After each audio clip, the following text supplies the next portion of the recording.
It's Red Eye Radio. Gary McNamara and Eric Harley talk about everything from politics to social issues and news of the day. Whether you're up late or you're just starting your day, welcome to the show. From the Uniden America Studios, this is Red Eye Radio. Hello and welcome. He's Gary McNamara. I'm Eric Harley. And the pause was, I'm trying to do math. You know, President Trump's 100th day in office for his second term is coming up Wednesday.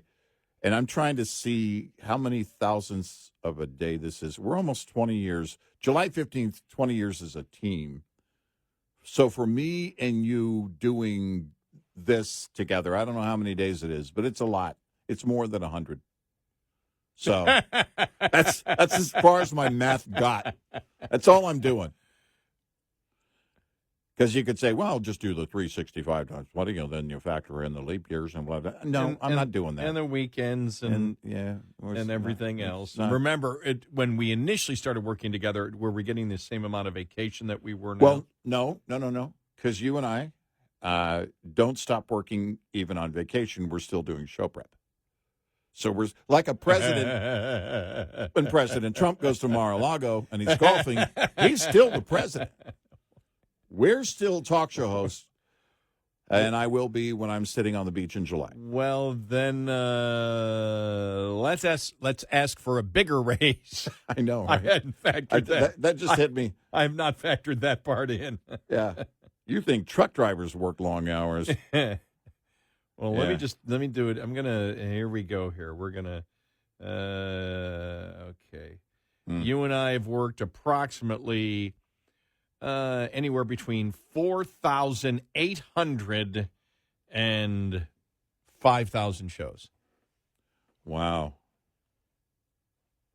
All right, that's a lot. Yeah.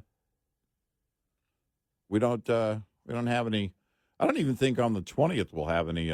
Okay, maybe it's between 4,700 and. Okay.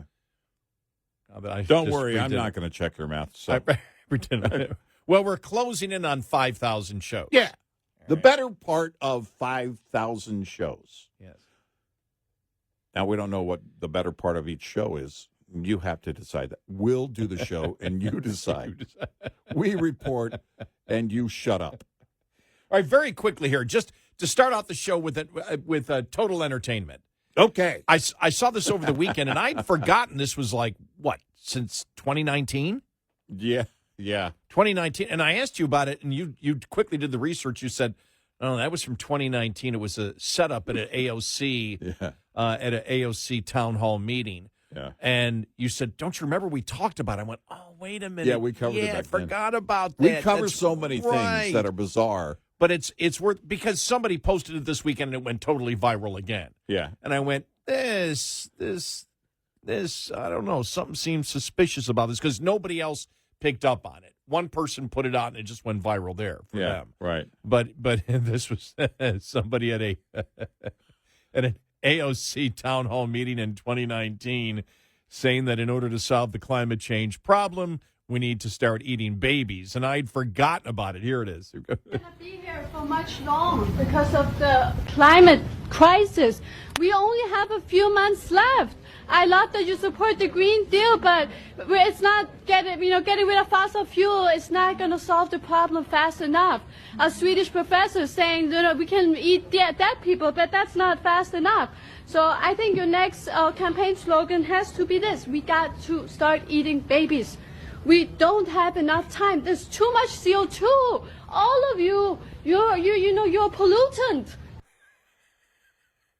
You should see the people, the way they're looking at it, like, well, are we supposed to agree with this? Well, the thing is, the thing is that there's guys in the room going, wait a minute, what are we? Hold on a second, and then people are looking around going, is this a thing? And then it was a plant, right? It was, it was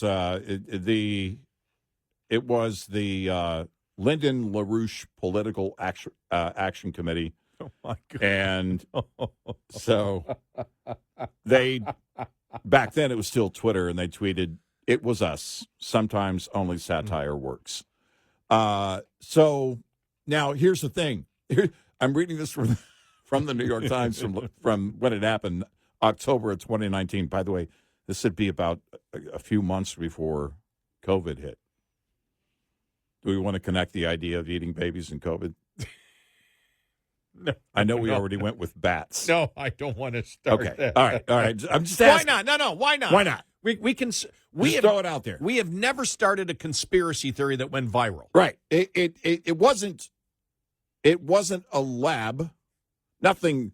You mean to tell me you believe that the Wuhan virus leaked from the Wuhan lab? What's wrong with you? It was eating babies. Well, wait a minute. No, we can't do this because we are anti-murder. Remember? Yes, we are. And babies are cute. Yes, we're So here's the thing. We're the anti-murder show. So the New York Times writes that it's the Lyndon LaRouche Political Action Committee, and their quote from Twitter back then, and then they went on to write, nonetheless.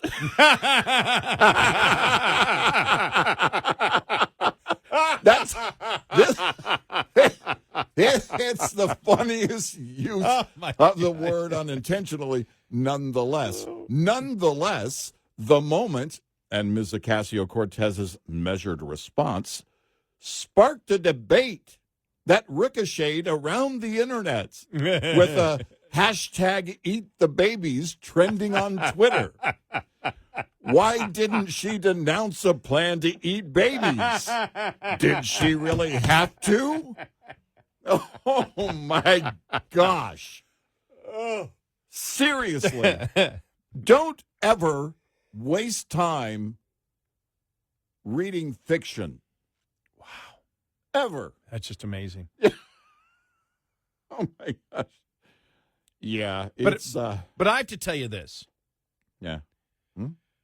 43 years come July in this business. Mm-hmm. Come roughly July 1st, 43 years in radio. Mm-hmm. First week of October will be 36 in talk radio. Mm-hmm. And I just have to thank the people that are most responsible for me wanting to stay in this business. Thank you, Democrats. Friday was another perfect example of you have made it so easy to be a radio talk show host. Yeah. I don't have to work anymore. Yeah. It's complete and total enjoyment. Yeah, it is.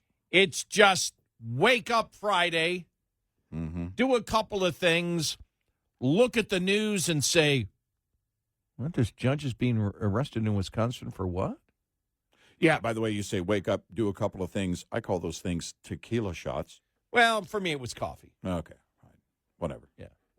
I don't, tequila, not a morning drink. It is if you drink it in the morning. Well, maybe if I go home. You know how you make tequila a morning drink? Wait a minute. You drink it when I come home from work. That would be it. Yeah. Okay. But I couldn't believe, still and maybe it's the journalist part of me saying, I don't have the full story. I don't have the full story. There's no way that Democrats can come out defending this judge based on the allegations.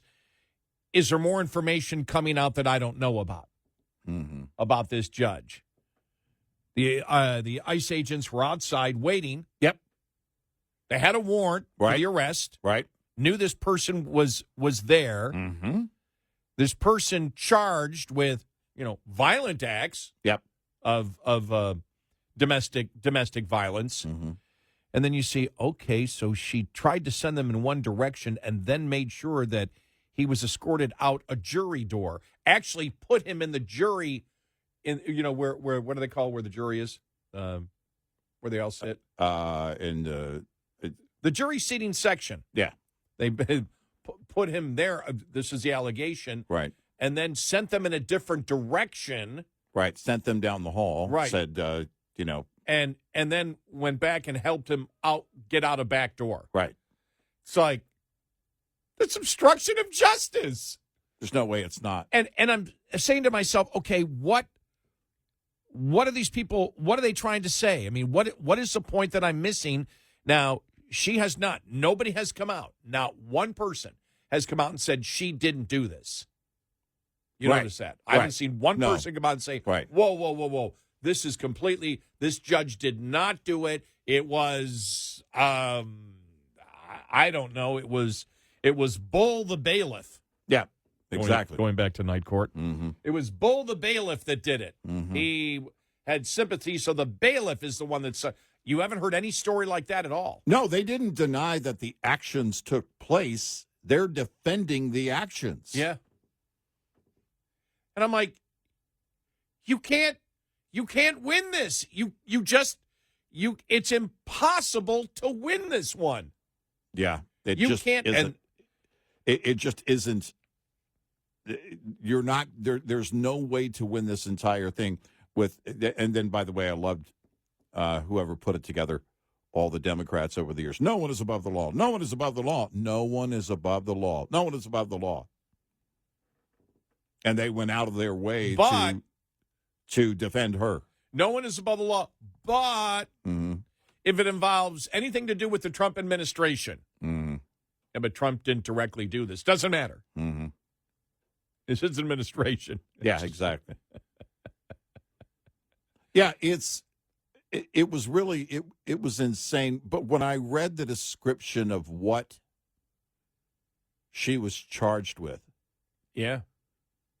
I thought to myself, how in the world do you think this is a good idea? And then I thought, oh, okay. Well, here's the thing.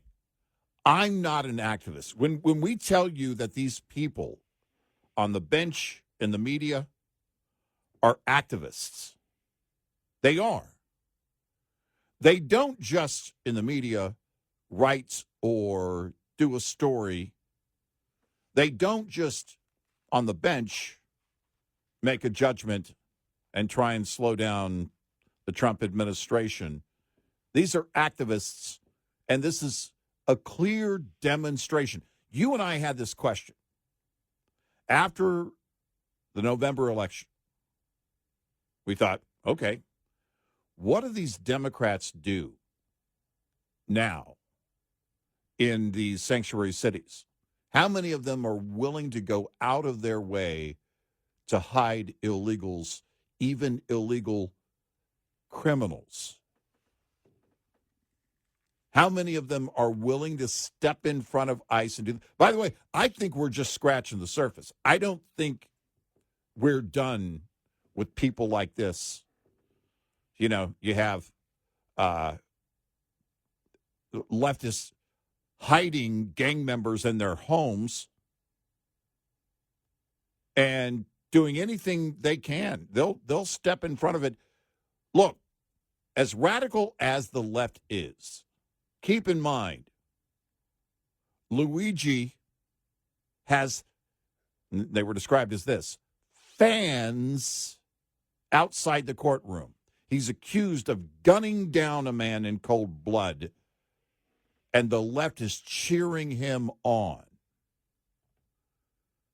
This is who they are. They're beyond radical. The law means two things to them, even if they're a judge: diddly and squat. Well, I mean, when you, and this is something that we had said numerous times before, and we said the public sort of got the idea of that because there's no way when you think in any other time in history, if a president had 34 felonies, conviction, that they could win the presidency. Right. There was a reason that happened. Right.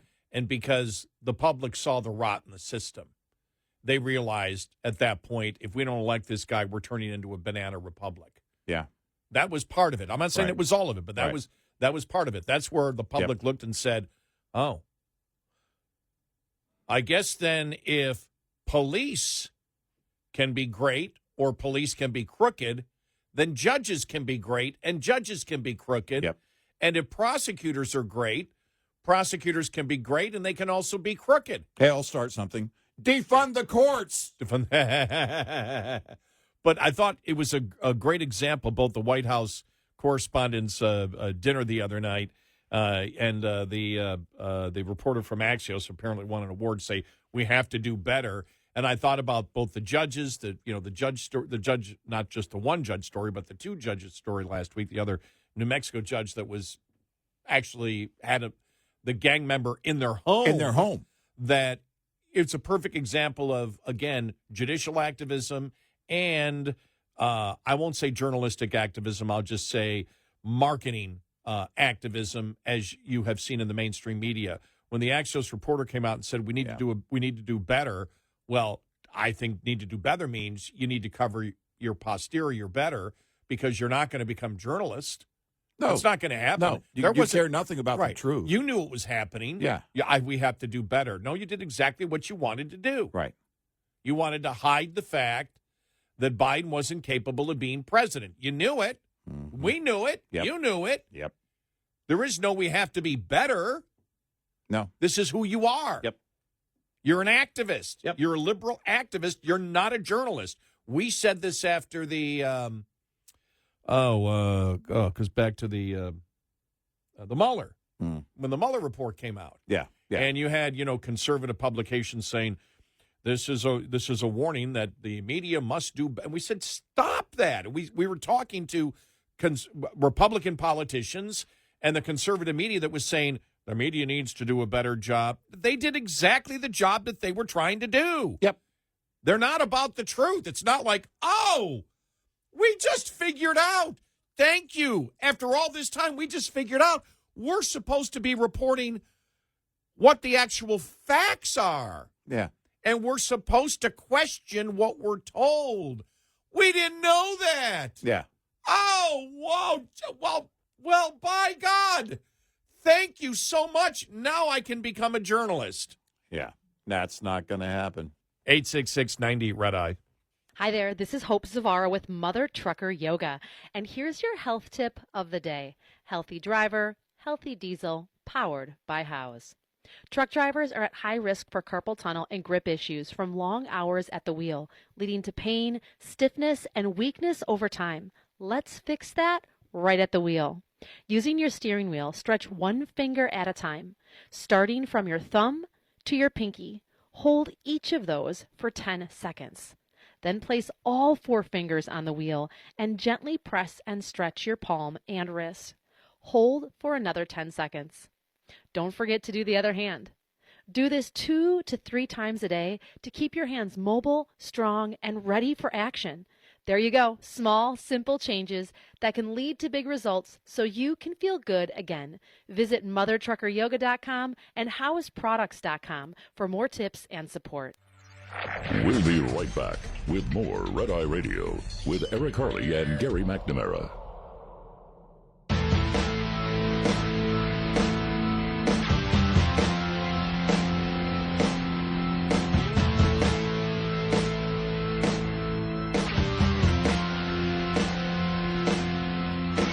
It's Red Eye Radio. He's Eric Harley and I'm Gary McNamara. Coming up on the show, some of the commentary about that Wisconsin judge, which is just incredible. Some of the commentary from the White House Correspondents' Dinner the other night, which was just, again, hilarious. The president saying again, the tariffs are going to be marvelous, and we may be able to eliminate part or all of the income tax for people under $200,000. So here we go back again. I have no idea what the president wants in all of this, because in order to do that, tariffs would have to be permanent on a significant portion of the world. Yeah, they'd have to be fairly large tariffs. Right. So what and there's a lot of stuff going on this week. The GDP numbers are going to be coming in. What was it? The consumer confidence numbers that came in down drastically in March. Yeah. And so a lot of challenges that they have this week. We'll get to all of that and more all coming up.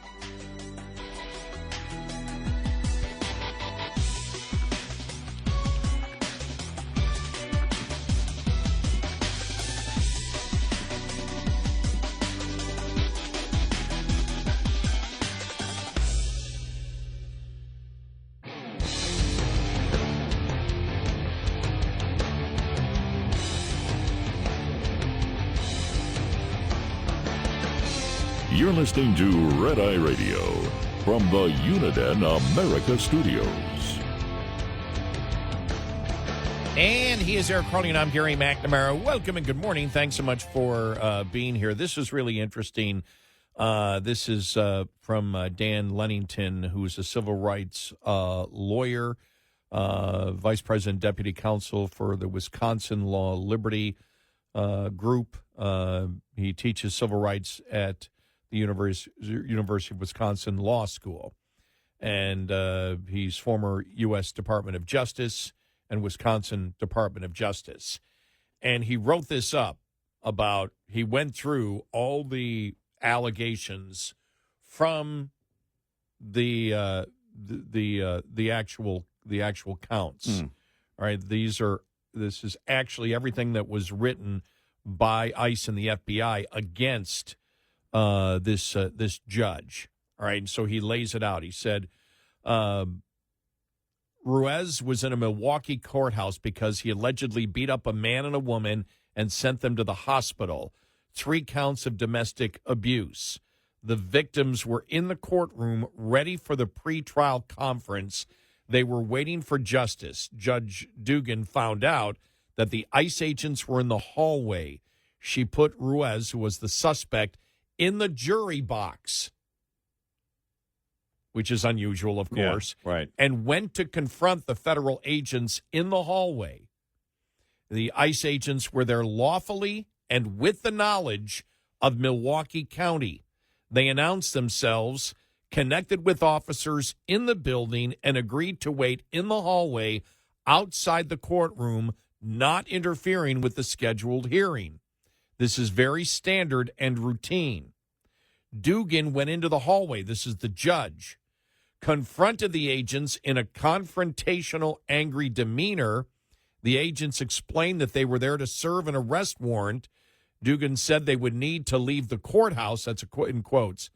Then she escorted the agents away from the courtroom down the hall. ICE agents, now in the chief judge's chamber, were told he was not in the building. They were then ushered into another private area and found out the chief judge was there. With the agents occupied elsewhere, Judge Dugan went back to her courtroom and to the suspect, Ruiz. With the ICE agents occupied, Dugan, the judge, escorted Ruiz out of the jury door to a non-public area, led him back to the elevators, and allowed him to escape the building away from the ICE agents. This is all in the documentation. The victims of the domestic battery remained in the courtroom, as did the prosecutor. They did not know what happened and didn't know that the hearing was canceled by the judge, secreting the defendant out the back jury door. When outside, the suspect fled on foot down the street. Officers scrambled to locate him. He sprinted down the street, and after a foot chase, the officers apprehended him. This whole episode is absolutely outrageous. It is very common to execute arrest warrants inside a courthouse, especially by ICE officers. It is safe, controlled, and the officers know that the arrestee will be unharmed. By secreting the suspect out the back door, Judge Dugan put officer safety at risk. She also ignored the due process needs of the victims of his crimes who were there in the court because of the alleged domestic battery. This violates the victims' rights. Judge Dugan has been charged with 2 federal felony offenses, obstruction and concealing a fugitive. Each carries a 5-year maximum. She will be indicted by a grand jury. Prosecutors should use the process to interview all witnesses and consider charging a conspiracy. From the facts alleged, it appears many people participated in this plan to obstruct justice. If true, they should all be charged and sentenced to prison if allowed. This behavior will spread across the country to other judges who oppose federal immigration policy. These facts are from a sworn affidavit of the FBI agent filed in the criminal complaint. They are allegations, and the defendants are presumed innocent until proven guilty. Well, again, here's the case of the left, once again, being activists and not caring about the law. If she is convicted and sent to jail, then she becomes a martyr in the leftist eyes. And she should be, if guilty, if all of these reports are true, these allegations are true, she should be convicted. They should throw the book at her. But I'm not sure how much it changes the tone that if she is not prosecuted, again, assuming she's guilty, or if she is prosecuted, I don't know that it does anything to stop the left. You know, I don't know that there is a deterrent here. In the age when outside the courtroom, Luigi's courtroom, he's got fans and people cheering him on. So I don't know. I would love, we should say, no one is above the law. Well, for me, look, but I would love to say, just to finish, I would love to say, you know, that it would act as a deterrent, but she's going to have to be punished again if these allegations are true. They go through the process here, and if found guilty, she should face very steep penalties. Well, she should face impeachment. Mm-hmm. Oh, no doubt. And she should be gone. Yeah. I'm not as concerned about whether the deterrent will stop other people. I just care about that you prosecute somebody who has committed the act of obstruction of justice. Well, I was just responding to what was written here, what you were reading, in that they were, stating that so that this doesn't continue, that they should move forward on this and prosecute so that this doesn't continue. Again, on that point, I don't know that there is a deterrent for the left, but it should happen because no one is above the law.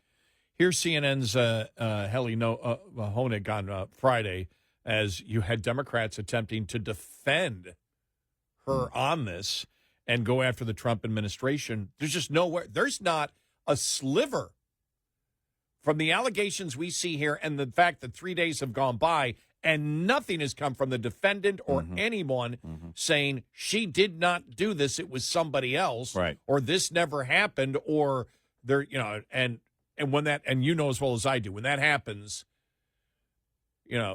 that's a good sign that whoever put together, that indictment or that arrest warrant for her crossed all the T's and dotted the lower KJs on it, because nothing, but here he is. Looking at the complaint, let's strip the politics out of it. This is a crime. If they can prove what happened here, it is a crime. This judge, let's strip the Trump of it all out. Let's strip the immigration of it all out. Let's say law enforcement shows up at a building with an arrest warrant. They're looking for person A. Person B then says, hey, there's a secret escape door out back. I'm going to show you the way, and then ushers that person out the back door. That is textbook obstruction.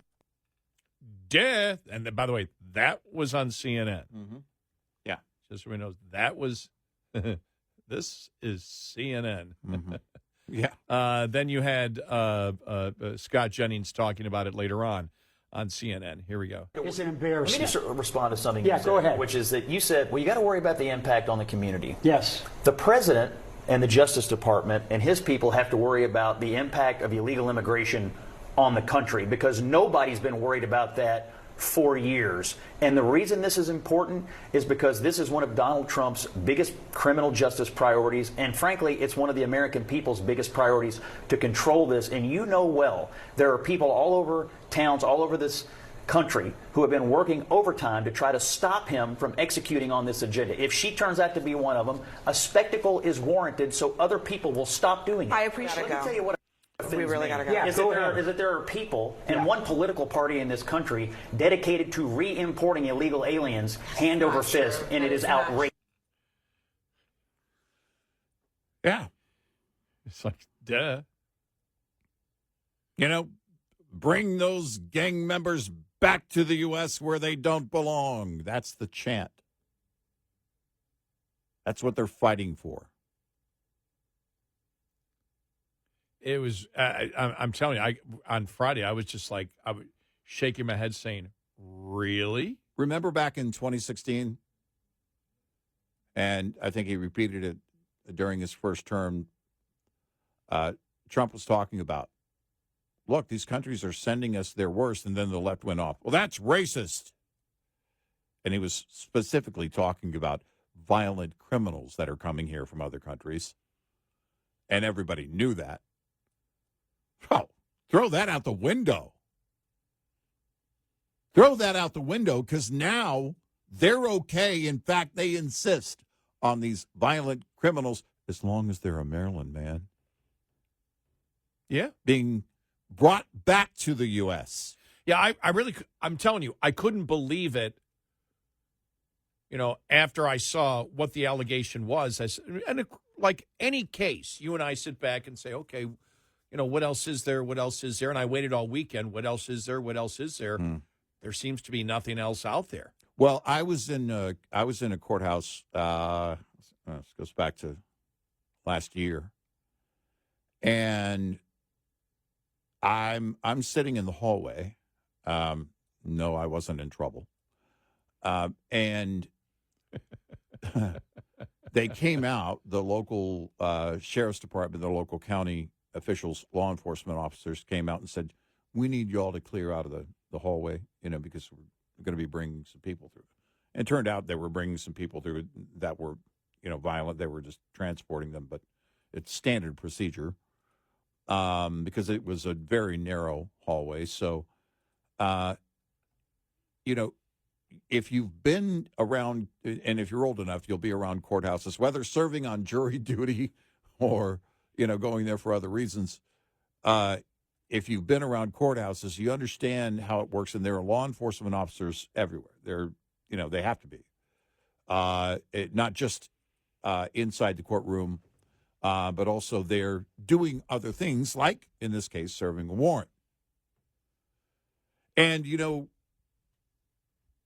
the activist judge here that's accused of doing this doesn't understand that you also put the person you're trying to protect at risk. Because by running, now there's going to be an encounter that requires an escalated encounter. That those ICE officers have to chase him down, and that puts him at danger. See, but they don't care. This is all of this is the virtue signaling left. You alluded to it earlier. Some people are calling it performance art. It's activism, pure and simple activism.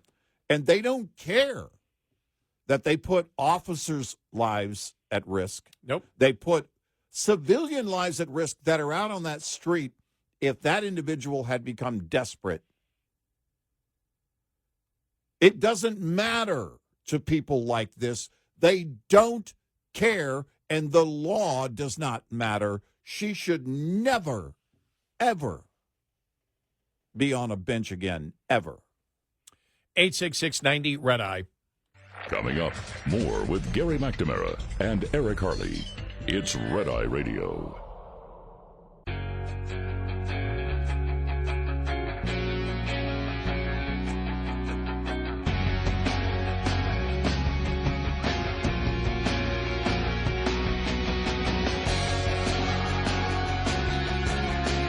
It's Red Eye Radio. He is Eric Harley, and I'm Gary McNamara. Welcome and good morning. Thanks so much for being here this morning. Coming up following the top of the hour, a couple of, well, I'll call both of them former Republicans. And you're like, what?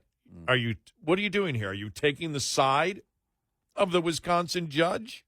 What's going on? Plus, the White House Correspondents' Dinner, that was just, nobody from the administration was there. Yeah, right. So it was maybe a little bit. There was some chastising, but really it ended up being basically the Coachella band. Yeah. That one The one Coachella band, yes. Yeah. It ended up being a Yeah. big Coachella band Yeah. that is pro-murder. Yeah. And so we'll... Just Google Coachella Band Army of Luigi's, and you'll see. And it was that, just that. The president says tariffs will lead to income tax relief and even elimination of the income tax. That's the headline. All right. Will it? And what's going on with the president going after Russia? Met with Zelensky. Yeah, that was interesting. You know, the still shots there in Rome. I mean, it happened while they were at the Pope's funeral, but those two chairs just sitting in the middle of that huge, massive room. It was very interesting. And did they actually have a productive conversation? Top of the Hour News is brought to you by House Products. Visit houseproducts.com. This is Red Eye Radio on Westwood One.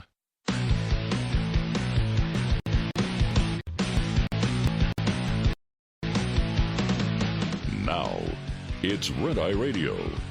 Gary McNamara and Eric Harley talk about everything from politics to social issues and news of the day.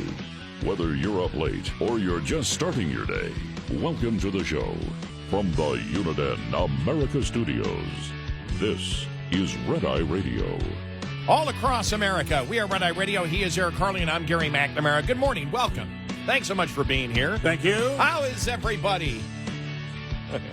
What a great weekend it was. No, I'm telling you, for news, it's just beautiful. Mm-hmm. In fact, let's go to a couple more audio cuts here. Let's and do then, it. Then we'll move on. We got one or two other things to maybe bring up.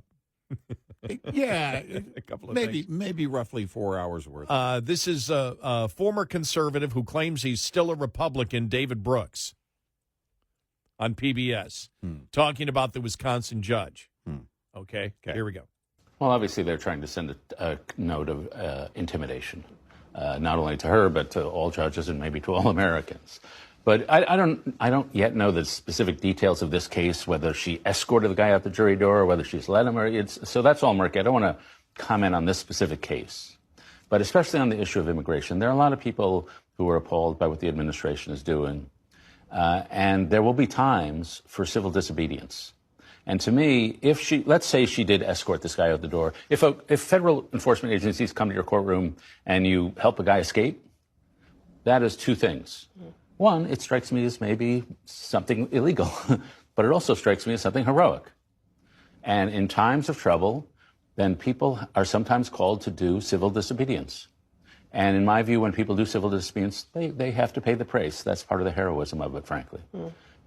You know what's funny? What an idiot. I was thinking earlier as I was talking about how if she's convicted and arrested, the judge, it's a lot like Martin Sheen going to jail, because, for being a protester, he's gone to jail a number of times. That's the way they see it. They don't see the actual crime. This is not civil disobedience. Yeah. Standing in any type of picket line, Heroic.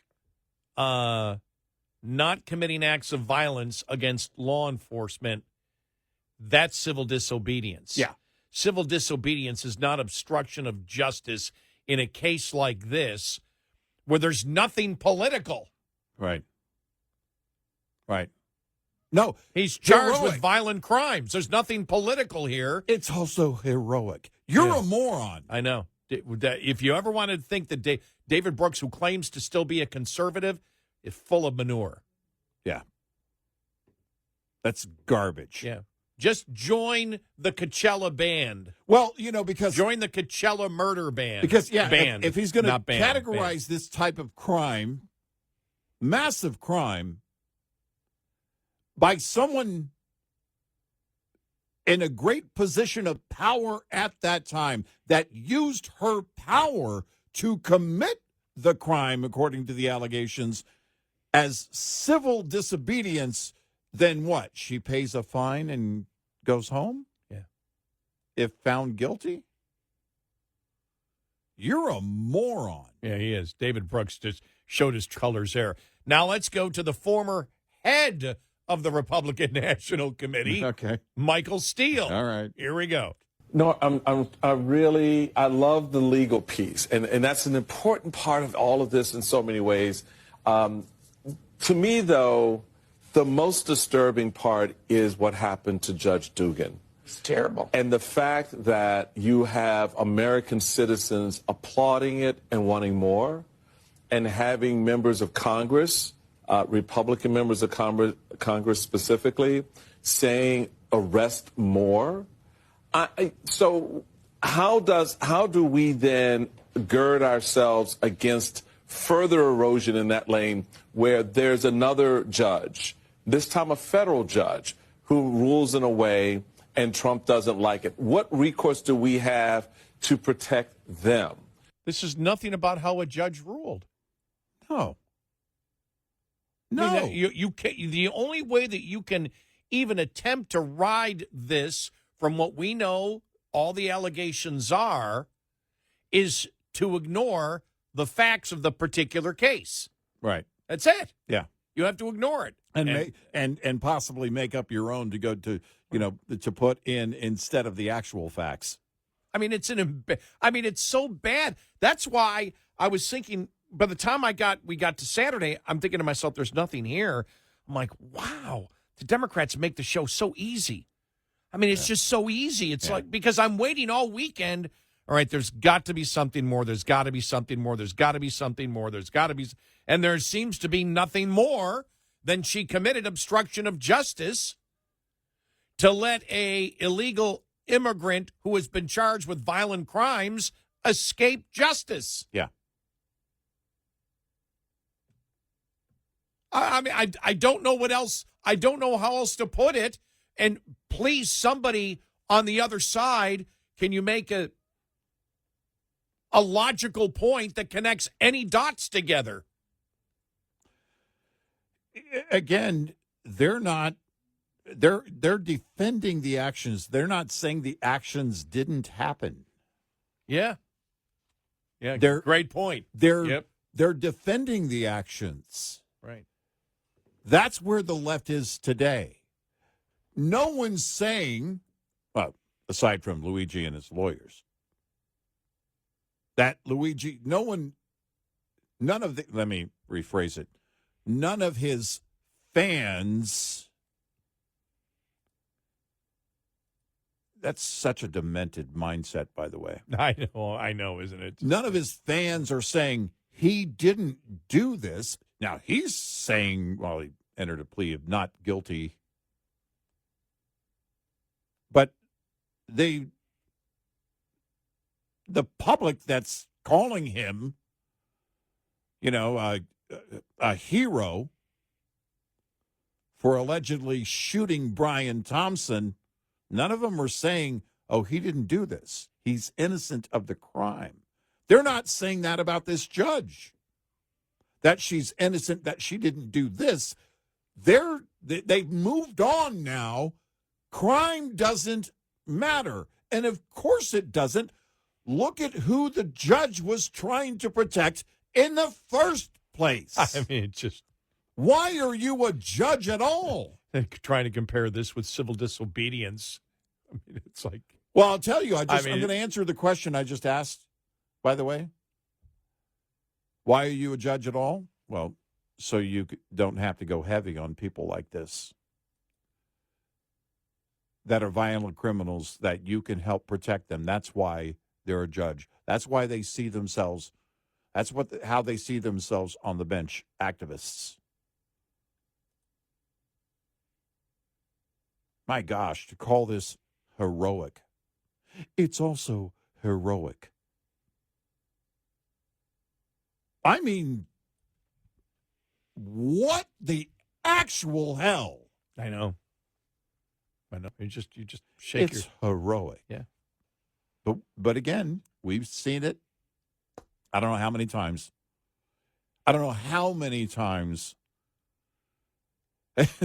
Like you said, going into the weekend, it's like, well, I mean, okay, we got to know what it is. And then the responses, and then it's like, you guys need to, well, I guess, keep talking for Eric and Gary's sake, because you're just giving us this mountain of gold in terms of preparing for our show Sunday night, in showing who you really are as individuals. These people don't care about the safety of the public. They don't. No, they don't. They don't care about the safety of innocent people. They damn sure don't care about the victims. They'll fly to El Salvador to meet with gang members. But when a woman is brutally killed by another illegal immigrant, they won't go visit their family. At least the legal analyst on CNN said, look, take Trump out of it, take politics out of it. This is clearly obstruction of justice. Yes. We all know it is. It's It is. It's a crime, and a serious crime. From the allegations that are out there, if all true, and nobody has denied them, not even the suspect. And it's especially heinous because it's committed by somebody, according to the allegations, in a powerful position. She had the power and control in that moment because the ICE agents were going to do what they normally do. It's protocol. Okay, we're not going to disrupt the hearing. She knew that. She used her power of the bench to do this. Yep. Like we said, if I'm the judge, political activist, and she's found guilty, zero leniency. Well, you saw because you were somebody with a great deal of power who committed this crime. Here it is. Another judge in Sawyer County, Wisconsin, is threatening a courtroom boycott after a fellow judge was accused of shielding an illegal immigrant from federal authorities. Yeah. Judge Monica Isham on Saturday issued a strongly worded email to judges across her state, laying out her plans, Fox News reported. Help me or my community in harm's way, her email stated. The judge explained she did not plan on working with immigration and customs enforcement agents regarding illegal immigrants. I have no intention of allowing anyone to be taken out of my courtroom by ICE or sent to a concentration camp, especially without due process, of both of the constitutions we swore to support require.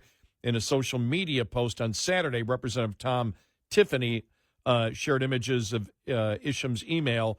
Monica Isham is choosing to protect illegal immigrants over the law. She should resign or be removed.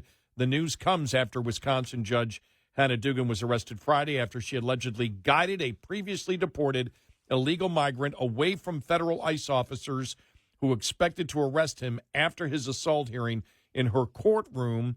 Breitbart News reported. The article referred to her as a former Democrat activist.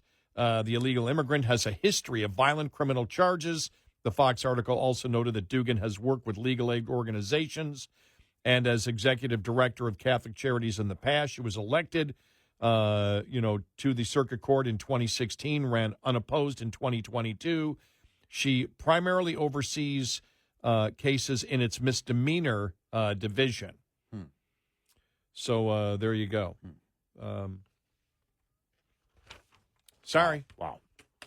Yeah. When you become a judge, you swear to uphold the law. Yep. And that clearly, with the allegations I've seen, and every legal expert has said it, every one, when you look at because the only way that Democrats can defend her is to not look at the actual allegations. Yeah. And just say, Trump wants to put everybody in jail. Look at the allegations. If the allegations are legit, classic obstruction of justice from that judge. Yes. And everybody knows it. Yep. Well, you should be able to commit crimes against Trump. That's probably the answer. No, that's the mentality. That sounded so stupid, me saying that. But no. That sounded stupid. That's severe TDS. We're going to do anything and everything within our power. And within our power is important here. This is a judge. This wasn't like a family member going in, giving him a heads up, saying, hey, if you run down this hallway, you can, no. This is somebody who held the power. That's their room. That's their courtroom. When you're a judge, that's your room. ICE did what they do, protocol, respect the process. We're not going to disrupt the hearing, but we're here. She goes out to meet them according to the allegations and then pulls this unbelievable over-the-top crime. I was going to say stunt. It's not a stunt. They mean it. Here's a question I have. Was he out on bail? I'm assuming he was because they expected him to walk out the courtroom. That's when they would have arrested him. There wouldn't have even been a transfer from local cops to ICE. Right. Because they would have taken him, if he were being held, they would have taken him down a hall and put him back in a cell somewhere. And she just let him, let him go. Yeah. So he either had bail or had no bail, but was going to walk out of that courtroom, and that's when they were going to arrest him. Right. You can't win this one. You cannot win this one. Nope, you can't. In the arena of public opinion. You can't. 866-90-RED-EYE. Brought to you by FPPF, Fuel Power Max. Owner-operators with authority generally have two options when it comes to sourcing freight. Brokers on the spot market or directly from the source, the shipper. As any trucker with relatively recent experience with spot freight knows, the highs of working the load boards can be really high. On the other side of that coin, however, when the market flips in favor of shippers, it can be tough to keep your business afloat working with brokers. The smallest carriers with direct customers, however, can hang on through tough times or even prosper, as long as demand for their customers' product remains at least somewhat stable. Owner-operators in it for the long haul make direct business with customers a principal goal. Owner-Operator Business 101 is provided by Overdrive's Partners in Business program. Go to overdriveonline.com to the Partners in Business section of the website for more detail on this and many other topics. Brought to you by Shell Rotella. With advanced synthetic technology is designed to help keep your rig running with more mileage and less maintenance. Lines open for your calls.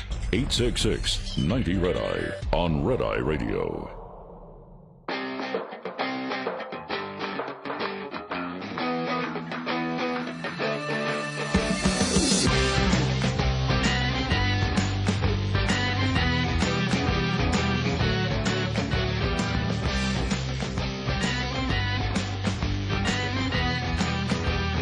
Red Eye Radio. He is Eric Harley, and I'm Gary McNamara. Coming up, we will talk about the White House, the White House Correspondents' Dinner the other night. ABC News. There was no president. There was no comedian. What remained at the White House Correspondents Association annual dinner on Saturday night were the journalist and the First Amendment. Okay. Calm down. A little bit of self-importance there. Yeah. Did they all march in with signs and everything? I mean, yeah. It's, by the way, there was comedy because the entire thing is laughable. You know, let's all go get drunk and then pretend we're important. Well, anybody can do that. Well, we'll get to the. We can do that. I can do that. Let's go out and get drunk and talk about how important we are. Exactly. By the way, just to let you know, for the press corps that was there, the White House correspondents, the First Amendment applies to all of us. Don't make it about you. It's in part about you, but it's really not about you. Yeah, it really is that self-importance thing. And when when they moved away from the community, I love the thing, Trump several years ago, during his first term, he's like, nah, we're not going to do that. It's not that important. That's the thing, is that it was given credence in the past by the fact that presidents would show up. Still not that important. Have a night of drinking. I am so happy that my career, especially doing a national show, ended up in Texas, so I don't have to go to all those things, and that my career didn't lead in a different direction where I was inside the Beltway and had to do all this stuff, and you and I've talked about it, even going on TV shows. I don't want to go on TV shows where somebody on the left has the leading question. Right. Yeah. No. I just don't want, that I don't want to do. But the last thing I want to do, you and I would not be good at any of these parties. No. The last good White House Correspondents' Dinner, by the way, was with the late comedian Steve Bridges, who did a spot on George W. Bush. I remember that. Yeah, it was funny. Yeah.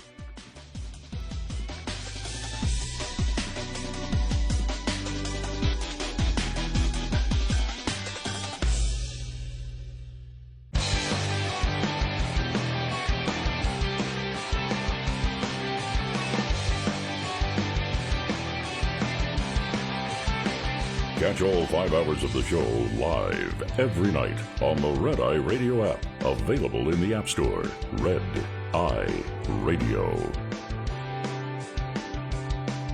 And he is Eric Harley, and I'm Gary McNamara. Welcome and good morning.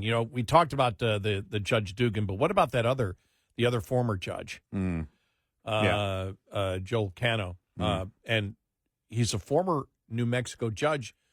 He resigned once this became known in March. Right. When they were going, I didn't know. But listen to the CNN report on this. Oh, it must be driving the liberal CNN viewers just crazy if there's any of them left. But here was the report that CNN had on the facts of this case. Here we go. Jessica, it all started with an anonymous tip back in January that undocumented migrants were living on a judge's property in Las Cruces, New Mexico, and in possession of firearms.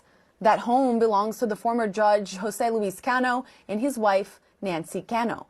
Homeland Security investigators allege in court documents that one of the people living on this property was Christian Ortega Lopez. They say evidence suggests he's linked to the Venezuelan gang Tren de Aragua. In the complaint are multiple photos and videos of Ortega Lopez holding a handgun, an assault-style rifle, and ammunition. Investigators say it was through these photos and videos that they identified tattoos, clothing, and hand gestures commonly associated with the Tren de Aragua, saying they provided strong evidence of his potential connection to the gang.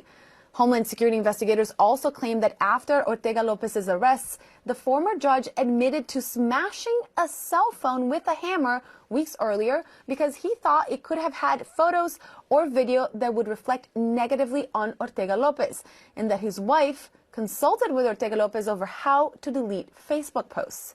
Court records show also former Judge Cano is now federally charged with tampering with evidence, while his wife is charged with conspiracy to tamper with evidence. We've reached out to their attorney for comment. Jose Cano denied ever knowing the alleged gang affiliation of Ortega Lopez, writing in a letter to the New Mexico Supreme Court obtained by CNN affiliate station KOAT, quote, "Let me be crystal clear as possible. The very first time I ever heard that the men could possibly have any association with Tren de Aragua was when I was informed of that by the agents on the date of the raid." We should note, too, Jessica, that Judge Cano resigned in March, sometime after the case first came to light.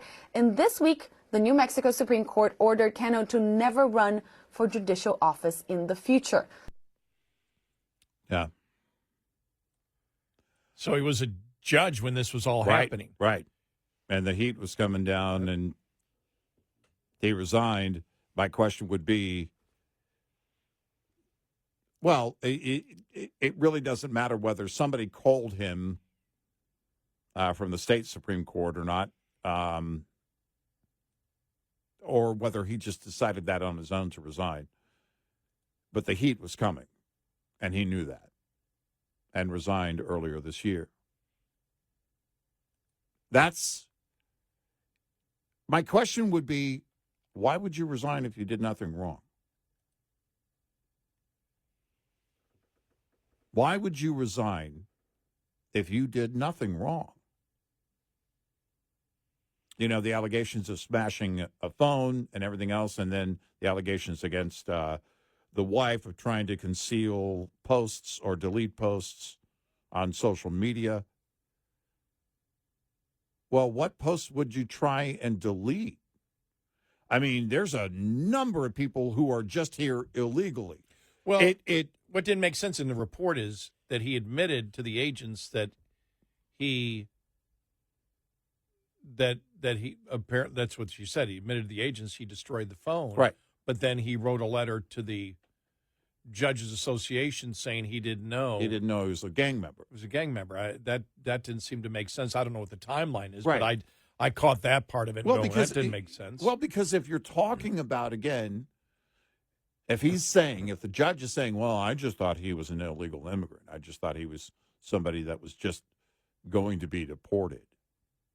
Well, by the way, that's still a problem. That's still a big problem. But why would you smash the phone? Why would you? I mean, you're going out of your way. There are immigration attorneys everywhere, and you could say as a judge, well, listen, if you thought the guy was just, not a gang member, he's here illegally, and he's going to be deported, listen, get yourself a good attorney, immigration attorney, and good luck. You're smashing phones and deleting posts, helping the person delete posts on social media?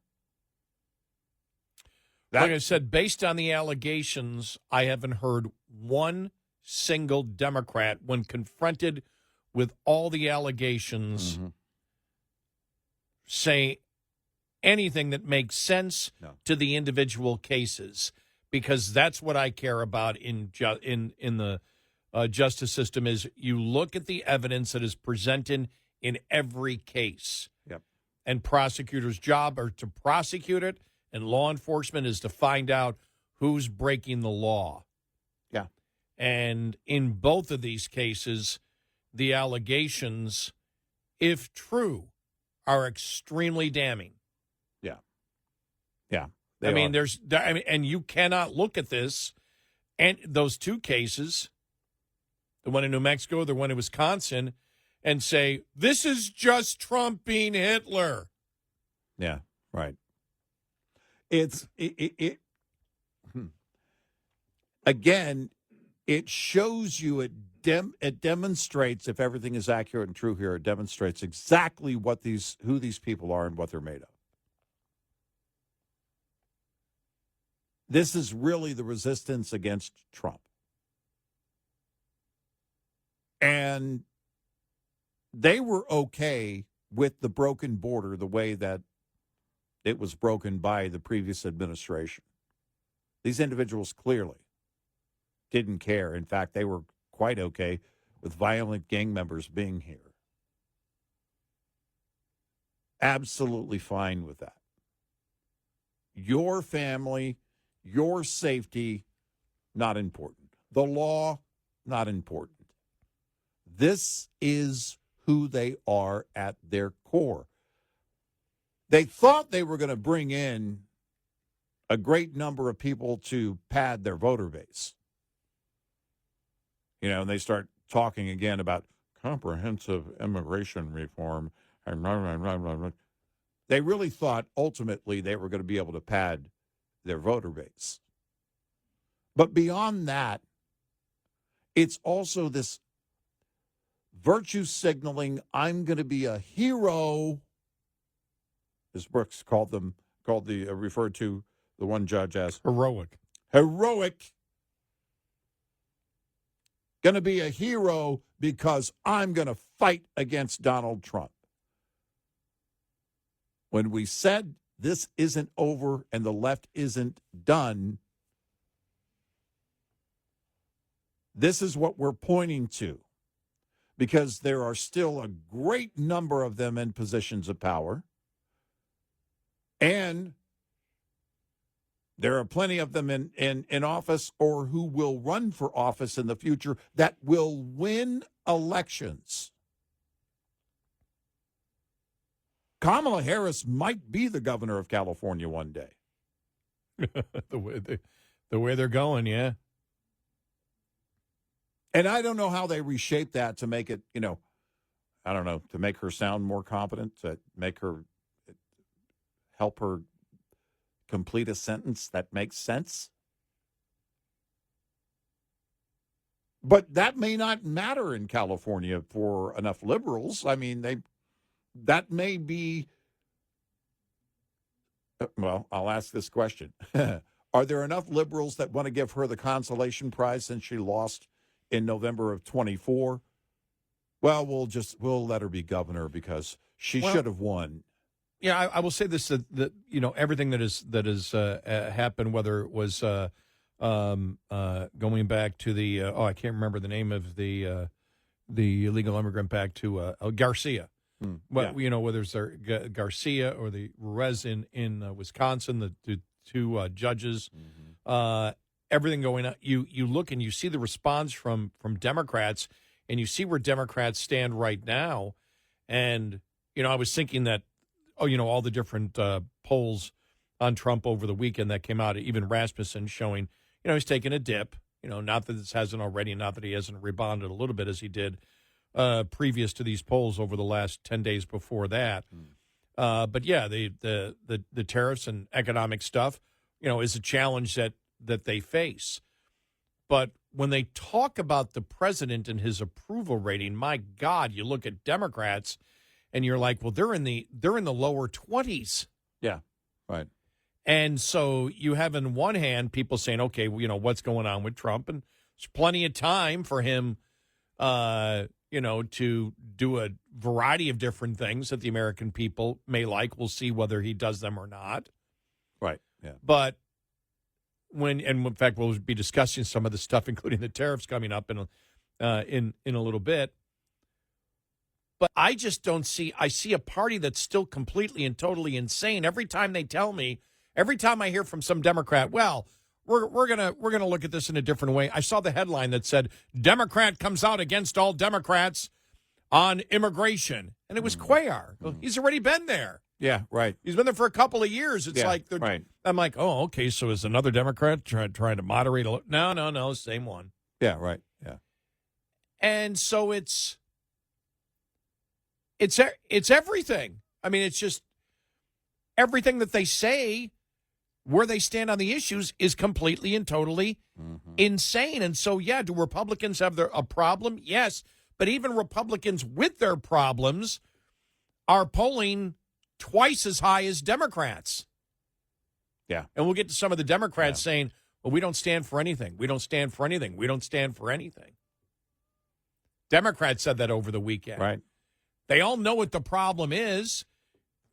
But they do stand for some things, by the way. When they say they don't stand for anything, of course they do. Well, but they can't. They have to say that instead of telling you what they actually stand for. Exactly. We know where they stand. You can't because I do believe there's a number of them that would love Democrats that would love to purge the radicals out of their party. But then imagine they did that. What would they promote? Well, who would be left? That's what I mean. What would they have to promote? What would be there? It would be there. Avoid. Yeah. You have to let everybody go and start new. Right. Who would vote for you?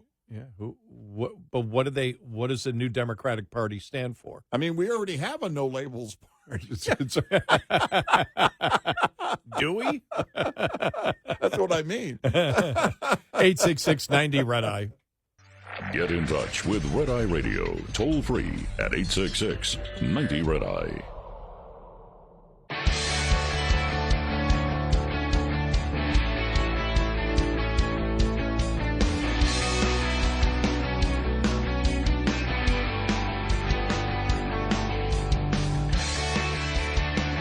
It's Red Eye Radio. He's Eric Harley, and I'm Gary McNamara. Welcome and good morning. Do we have time? Yeah, let's quickly go to one more audio cut. This is MSNBC, okay? This is by the time, this is still Friday, where they admitted, okay, it doesn't look great for the judge if the allegations are true. Here we go. Yeah, well, I mean, look, the Justice Department thinks they have a really good position here. Pam Bondi was on television today boasting about this arrest and using language that prosecutors don't tend to use, especially in the pre-indictment phase, not saying allegedly, saying that it happened. And look, I think a lot depends on if the facts are true, as alleged by the FBI agent in the court papers today, it doesn't look great for the judge, no matter how you slice it. But then the other question is, was this kind of escalatory action, was this the best course of action, to actually go and arrest her and take her to court and charge her federally? Doesn't look good. Doesn't look great for the judge if the allegations are true. And again, that's the whole point. The allegations, if the allegations are true. If they're not true, and nobody has said it, not even from the judge's defense, that what happened did not happen, and nobody has come to the judge's defense, then again, it's very tough for somebody to take action in a judge's courtroom because you are the authoritarian in your own courtroom. Right. Whatever goes on, you're responsible for. But that was Ken Delinian there from NBC saying, if it's true, it doesn't look great. Now, the other question is, was this kind of escalatory action? You break the law, you commit obstruction of justice, what's the next act? Right. How far are you willing to go? We asked this question. What should law enforcement do if a judge... if a judge commits, if these allegations are true, it's obviously obstruction of justice. What should the FBI have done? Well, and that's the point. You know, he's trying to, it doesn't look good. But did we really need to arrest her, and issue a warrant and serve the warrant? That's how it's done. What's the other option? You're going to call her? Right. Have her write an essay. Give her a ticket to a Coachella concert? Yeah. It all comes back to Coachella. Exactly. I mean, what do? Tell her, please don't do that again? Yeah. That's the process. Yeah.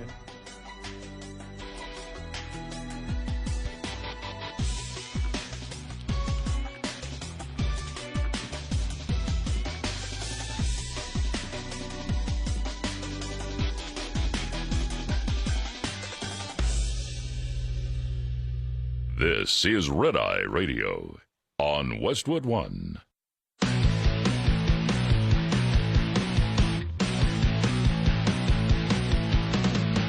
Now, it's Red Eye Radio. Gary McNamara and Eric Harley talk about everything from politics to social issues and news of the day. Whether you're up late or you're just starting your day, welcome to the show.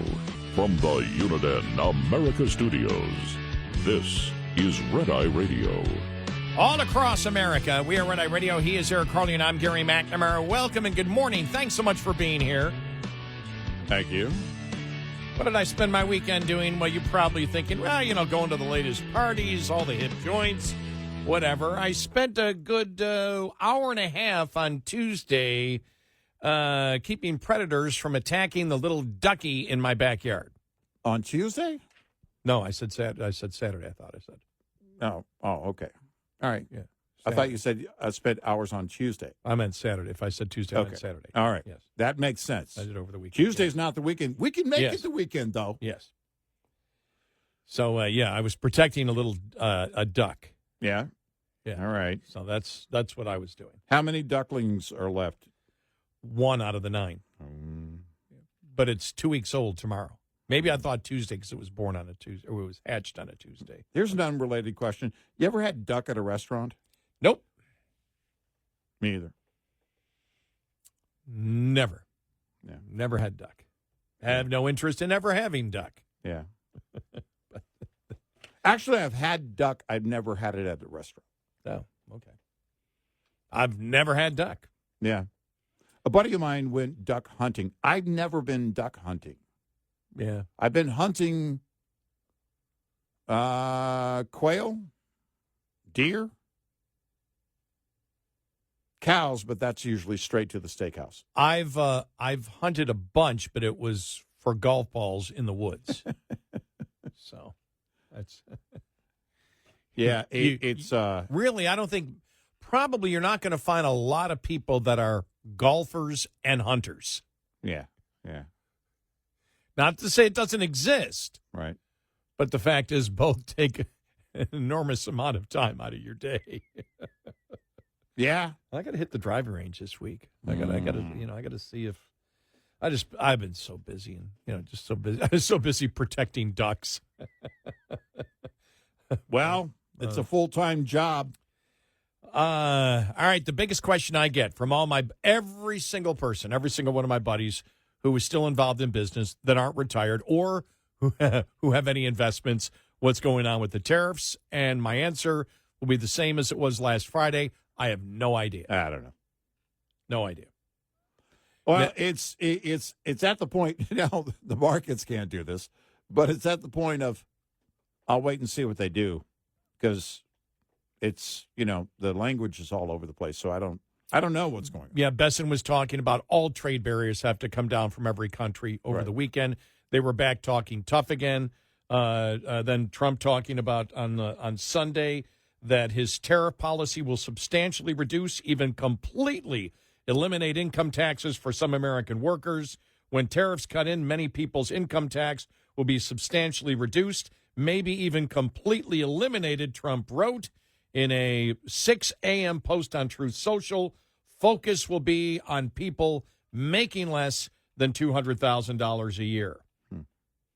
Also, massive numbers of jobs are already being created with new plants and factories currently being built or planned. It will be a bonanza for Americans. The External Revenue Service is happening. So now we're back to where we were 3 weeks ago. Mm-hmm.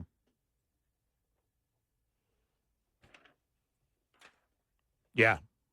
And the thing, who knows how this will eventually end up, but the thought process of the tariffs replacing income tax, we already know is not true. Right. And it's not true based on the almost exact findings of the president's administration to what we came up with on Red Eye Radio. Yeah, right. Even if you would maximum amount of tariffs, you're talking between $600 and $800 billion a year. Maximum tariffs across, not just China, everybody. Right. On everything coming in. On everything coming in. And we don't even have enough to pay the interest on the debt. Right. So why he goes back to that, to me, is a sign of desperation. They don't know where to go. They don't know what to do. Yeah, and they're back to work on Capitol Hill this week, and the question will be, where are they going to go on the budget thing? Yeah. Well, saw Cory Booker. They saw that they were. He was like on Capitol Hill for just sitting on the steps. Yeah. We're not going to get one vote. Now, they don't even know what the budget's going to be, and there's not one vote. Right. Not one vote. Right. For it. But, that's where they are. Who knows what's going to happen? We've often said about the whole tariff thing, we believe, against China, yeah, I mean, you've got a great case for it, but there's a heck of a lot of other countries out there, and we have always stated, and I even saw inklings of it coming from inside the administration. Well, we're going to get all these other countries that China that trades with, and we're going to form. Well, you should have been doing that from the very beginning. That should have always been the plan of the United States. You isolate China. You isolate your true enemies. You isolate them. You isolate, North Korea's already isolated. You isolate Russia, even though the sanctions have done a lot of damage there too. You isolate the people that you don't wish to trade with, and you form free trade agreements with everybody else. But it doesn't matter whether a free trade agreement is struck this week or next week. Besson said maybe with South Korea. It's what's in the free trade agreement. Mm-hmm. That's the only thing that matters. And if it's where it's mostly free trade, we'll be happy. If it's what happened after the whole USMCA NAFTA thing, I'll be happy. Yeah. Because they backed off, backed off what Navarro wanted back then, which was massive tariffs. But the president talking about the fact of tariffs are going to replace the income tax means he's saying the tariffs are permanent. Well, that wasn't the message we got last week. So I don't know. No one knows. You're going to create more confusion in the markets again this week. What won't create confusion is whatever the GDP numbers are coming out, on Wednesday, I believe? Yeah, Wednesday. Yeah, and you told now the Atlanta Fed GDP now says negative 2.8% growth, but you told me that the that the what is it? The median forecast. The median forecast from economists. Yeah, Yes. right. So the median forecast is positive 0.4. Again, that's the median forecast. So could be lower, could be higher. And you saw over the weekend economists saying that it's going to be about 2.5 to 3 weeks where the shortages come in that expect the West Coast ports to get hit very heavily with 45% less cargo coming in. And that's when they believe shortages, and that's when they believe that, you heard Walmart and the other retailers say, before the beginning of summer. So, I mean, that's anywhere, before June, 21st? Mm-hmm. So, well, I have no idea, what it's going to be. I don't have any idea what the inventory is at these retailers, what they bought in advance of all of this. I just don't know. So is it a guess? Probably not a guess, because you can figure out what tankers are coming in. Yeah, right. Or what cargo ships are coming in, not Right. tankers. Yeah. What cargo ships are coming in, and probably it's pretty easy to figure out, how much is on each ship. They talk about the fact that they don't have anything to put on some of the ships over in China because the demand isn't there right now based on the tariffs. Right. So, but, the president going back to the income tax thing today, I just shook my head going, it's never going to come true. Why are you promoting that? It's not going to happen. It's not going to replace the income tax. It's not going to do it. Right. And to go back to the 1890s when the budget was basically 2% of GDP and now it's 25% of GDP, and to claim that was the greatest time ever for America, I mean, you shake your head going, I have no idea why he's promoting this. He could promote it. He could have promoted it. We want to unite everybody against China, but he decided to take off on Canada first. And now do you notice there's not much against Canada at all? By the way, they're holding their elections today. Yeah. And last week, and I don't know if it was repeated over the weekend or just reported over the weekend, when Besant said that they could reach a deal with South Korea sometime this week. He said it last week, at the end of last week, and he said next week being this week now. And I don't know. I don't know what that looks like.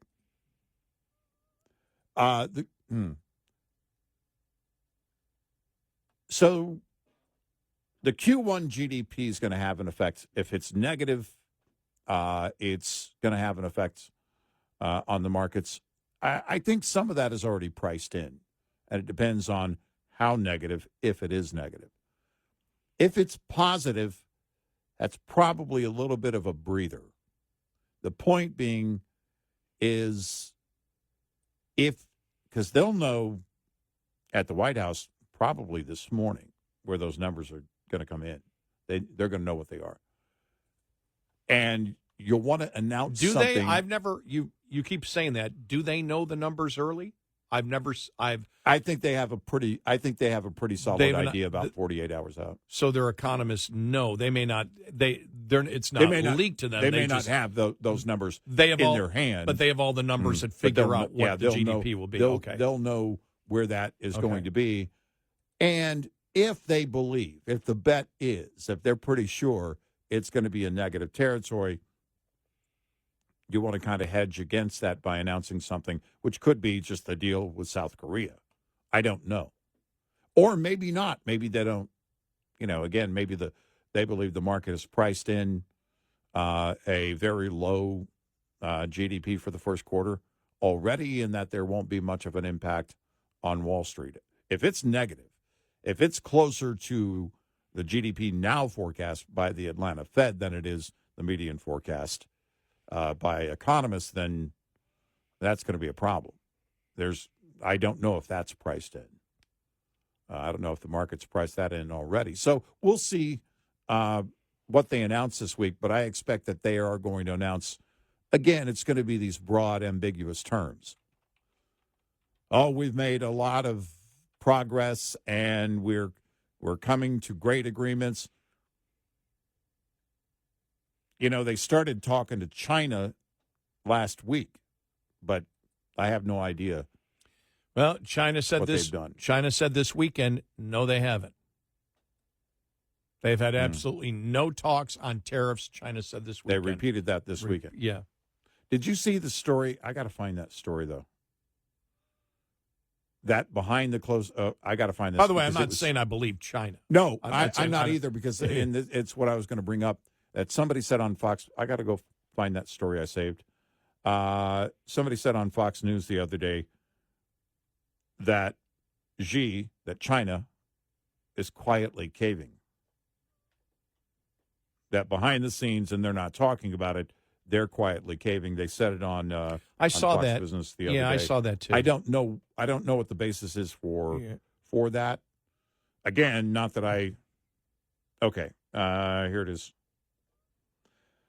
Let's see here.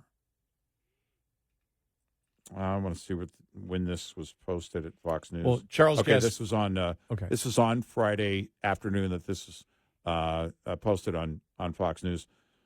.com, and it's from the interview on Fox Business. Early signs are emerging that China is now caving being in quotation marks, to the U.S. and President Donald Trump on tariffs, according to one foreign policy expert.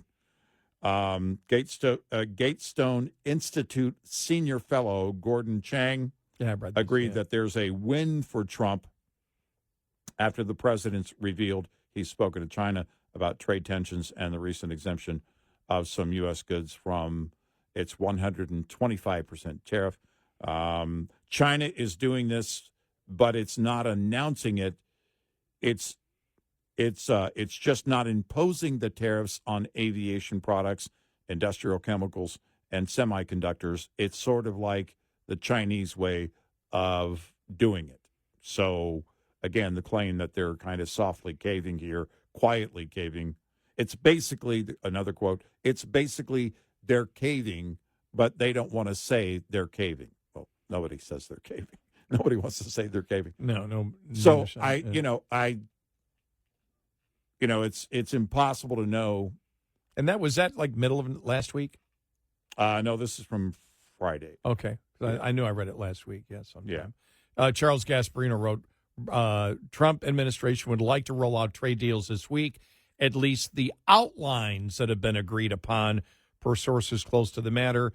Again, lots of moving targets. It could delay matters as they had in the past, but that, I'm told, is the plan. Deals on deck: India, Japan, maybe South Korea, and Australia. White House spokesperson didn't respond to requests for comment or developing. Now, as I talked about, Australia, we already have no tariffs with. South Korea, I guess, very little. Japan, don't know what Japan's looking for, and India. You want that long term. You and I said this a long time ago when the president first won. That's who you've got to be massaging if you want to. You've got to bring India into the mix. You've got to, bring as much as Asia into the mix if you are going to isolate China. Right. But just because you get a free trade deal with India does not mean that China goes away. What they produce. So it'll be interesting. But again, what is a outline of a deal? We've got a deal. Well, it's an outline of a deal. It's like you and I trying to go through the continuing resolution versus the 10-year. Well, what is this now? Well, this is a framework for the next 10 years. Yeah. Does it have to be followed? Not necessarily. Well, then it's useless. That's it. I mean, I really think that's, I think it serves as, again, politically being able to not commit to something. And because they don't want to lock into something, they see the reaction to the markets. They see what's going on here. So this ambiguous tone, this is going to be great, and you keep that up and hope that the market has that confidence. 866-90 Red Eye. We'll be right back with more Red Eye Radio with Eric Harley and Gary McNamara.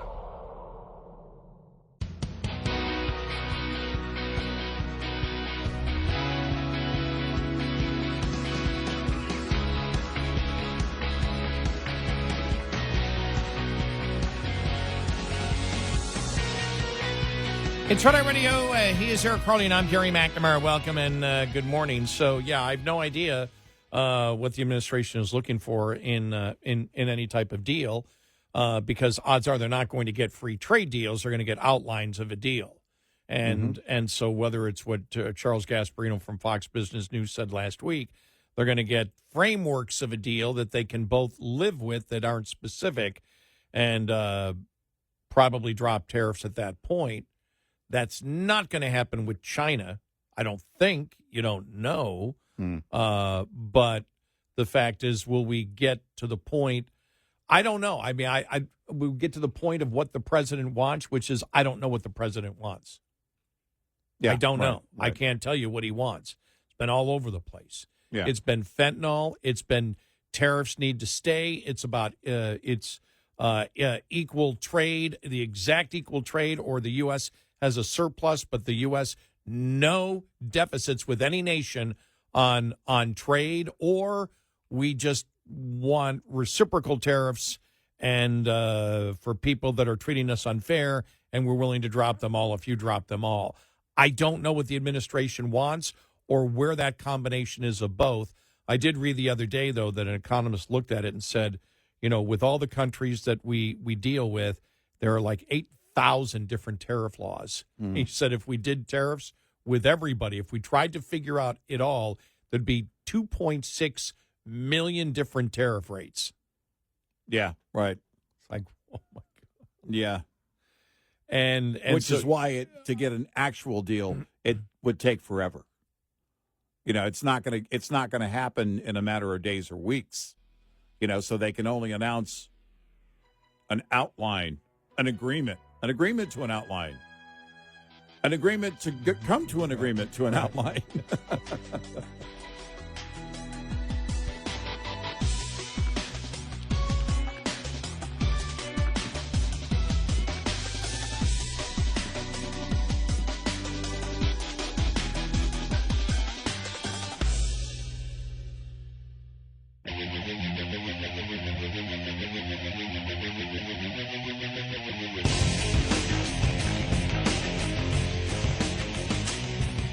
Catch all 5 hours of the show live every night on the Red Eye Radio app. Available in the App Store.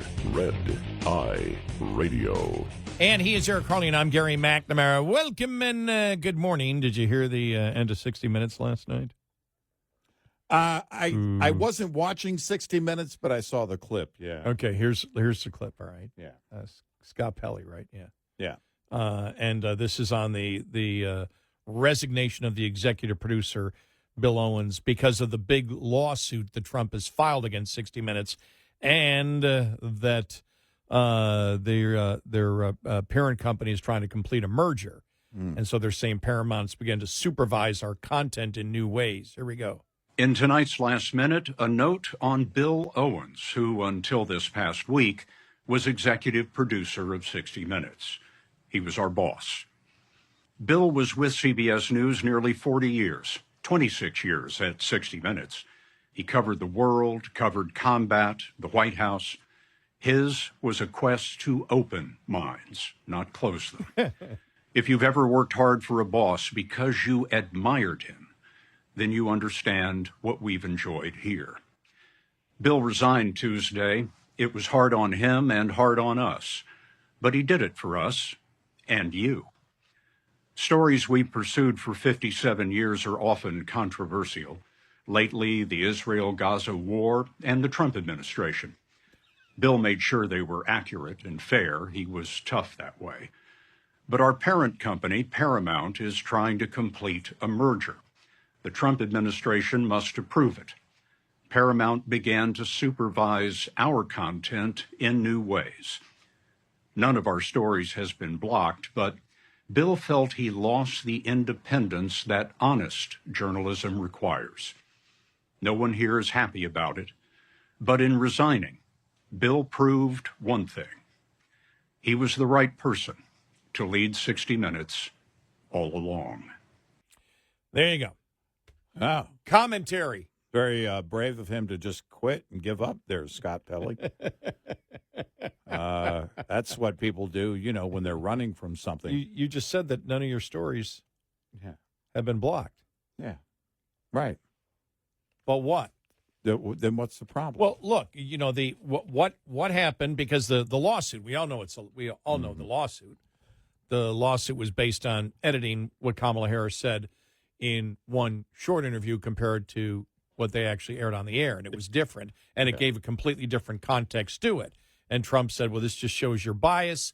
This is election interference because you're not letting the American public, you're giving the American public the opposite opinion of what she actually said. You're leading them down the wrong path. Yeah. Now, whether the lawsuit succeeds or not to me, isn't the case. It's the case that it's now 43 years this year I've been in the media. Management has always, if there's something that is completely and totally obviously biased, management will always have a word in it.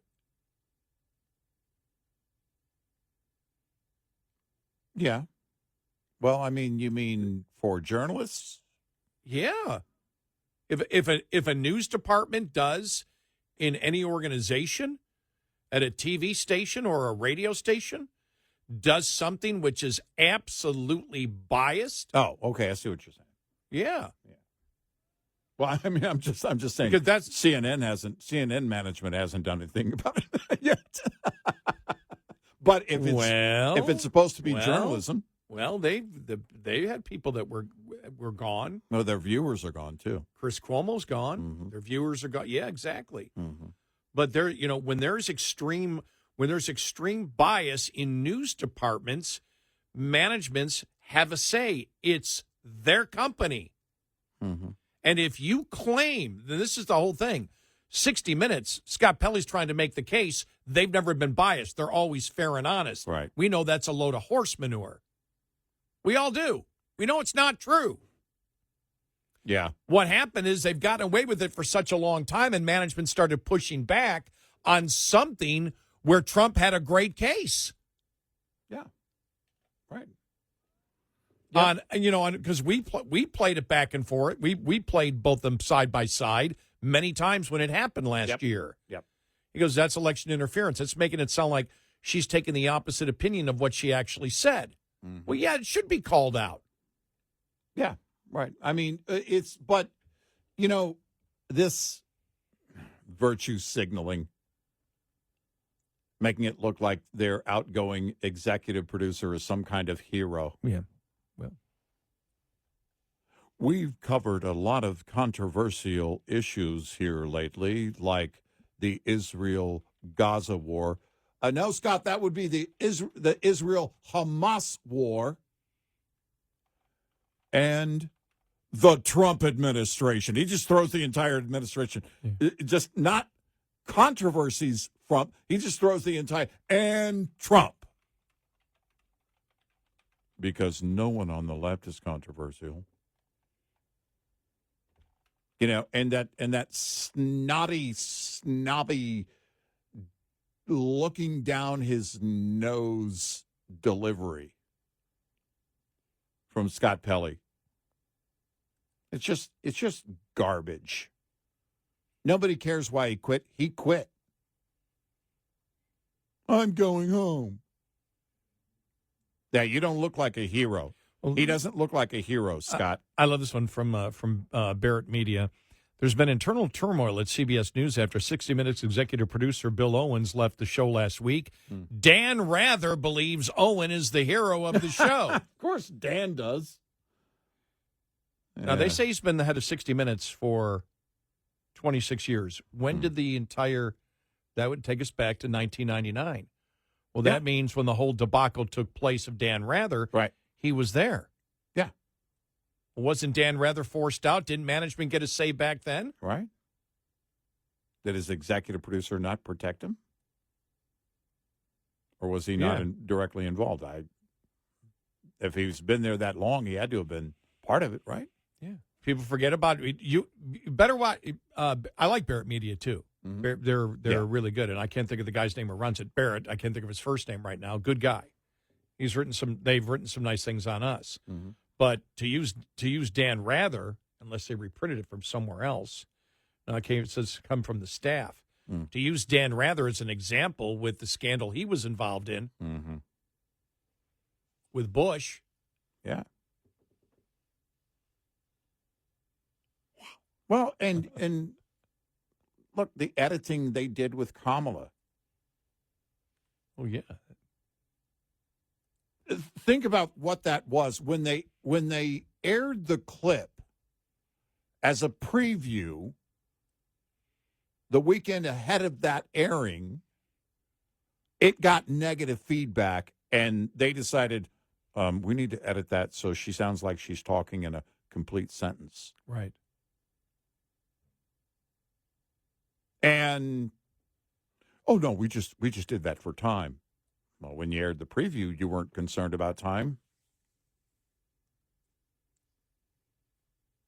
And it's this kind of attitude. Well, we're journalists. We're above all, and he's a hero. Look, he decided to run. Remember Leslie Stahl with Trump? She had it wrong. Yep. Was there an apology from 60 No. Minutes when they got it wrong? No. Nope. No. And what you see going on with the mergers, what you see going on with companies more and more when it comes to what's supposed to be journalism, there's very little journalism that is done out there. But they're making What's going on with those companies is they realize we have a liability here when we report something. If you want to be an opinion maker, you can be an opinion maker. But if we're reporting something as a news organization, then we have to be careful, The View and their legal notes, the Good Morning America, and what's going on with Schmoopy's husband. All of this is parent companies realizing, oh, crap, we better start taking responsibility for what's aired. Well, and it doesn't have to rise to defamation. The thing is, they're different from us. We give our opinion. That's our job, to give an opinion. We tell you that's our job, to give an opinion. Yep. They claim theirs is not. Theirs is just to report the straight news. Right. Everybody knows the leftist bias on 60 Minutes.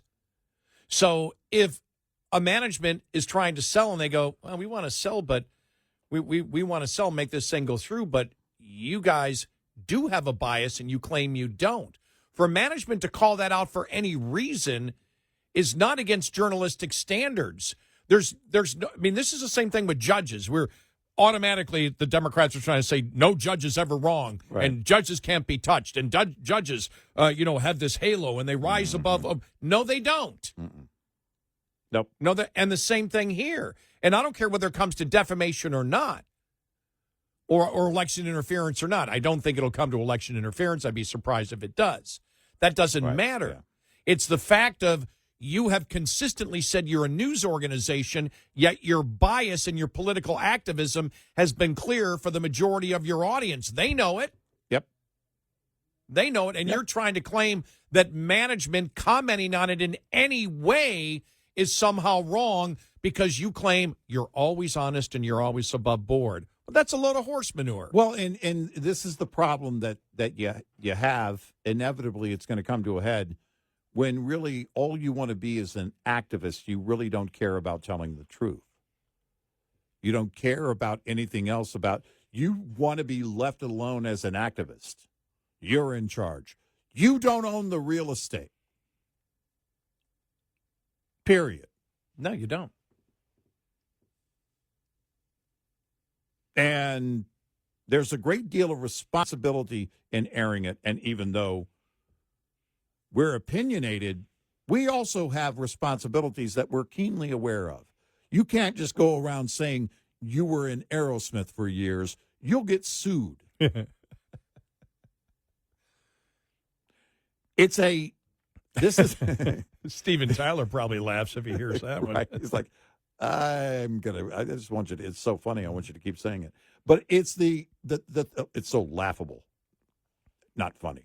But this idea of this activism, and again, He's going to be the hero by running. Look, if you've got a beef with management, hey, I want to do this story this way. Again, they own the real estate. You know what this deal is. And if he's been there 26 years, he knows exactly what this is. But he's going to be a hero during Trump. That's the difference. He's going to be a hero. Journalists are leaving. They're leaving their, and Don Lemon and Acosta the other day, doing their little podcast. We played part of reunion. Right? Yeah, we did. We did. Okay. And by the way, we want them to be successful because we love playing their audio when they say things. We don't want them to go away. Let's be very, very clear. Well, we were happy. We said they don't have management at all supervising them, so they'll even be more honest about what they really think. And so we want that. Yes, and that's a very solid point. Get out there on where they Substack, wherever it is, and go for it. Be who you are without the reins of management. Right. That's fine. It's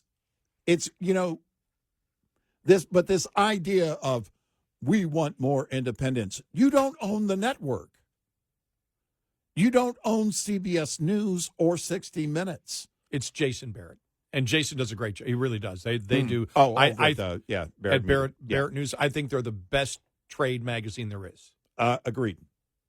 They've been around a couple of years, but they've been very, very, I really do. But like I said, it was from Step or whatever. I was just throwing in, but to them because I really admire what they do. Right. Yeah. But I just looked at that article, but it's 60 Minutes, and they're using Dan Rather as an example of integrity. Yeah. For 60 Minutes. Yeah. Might want to use somebody else. Yeah. 866-90 Red Eye. Coming up, more with Gary McNamara and Eric Harley.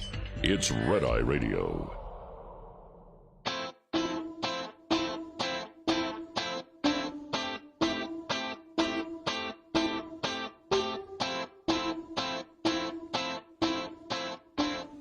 It's Red Eye Radio. He's Eric Harley, and I'm Gary McNamara.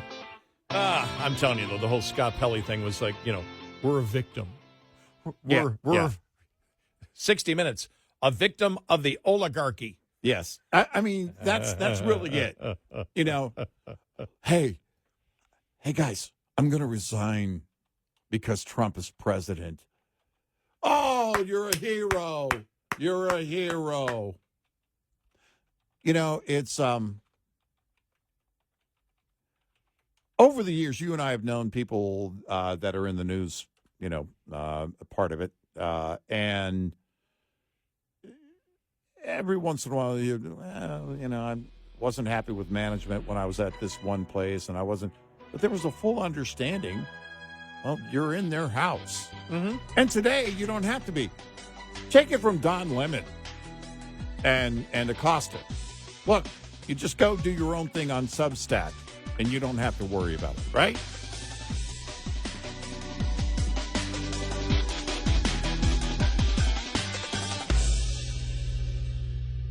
This is Red Eye Radio on Westwood One.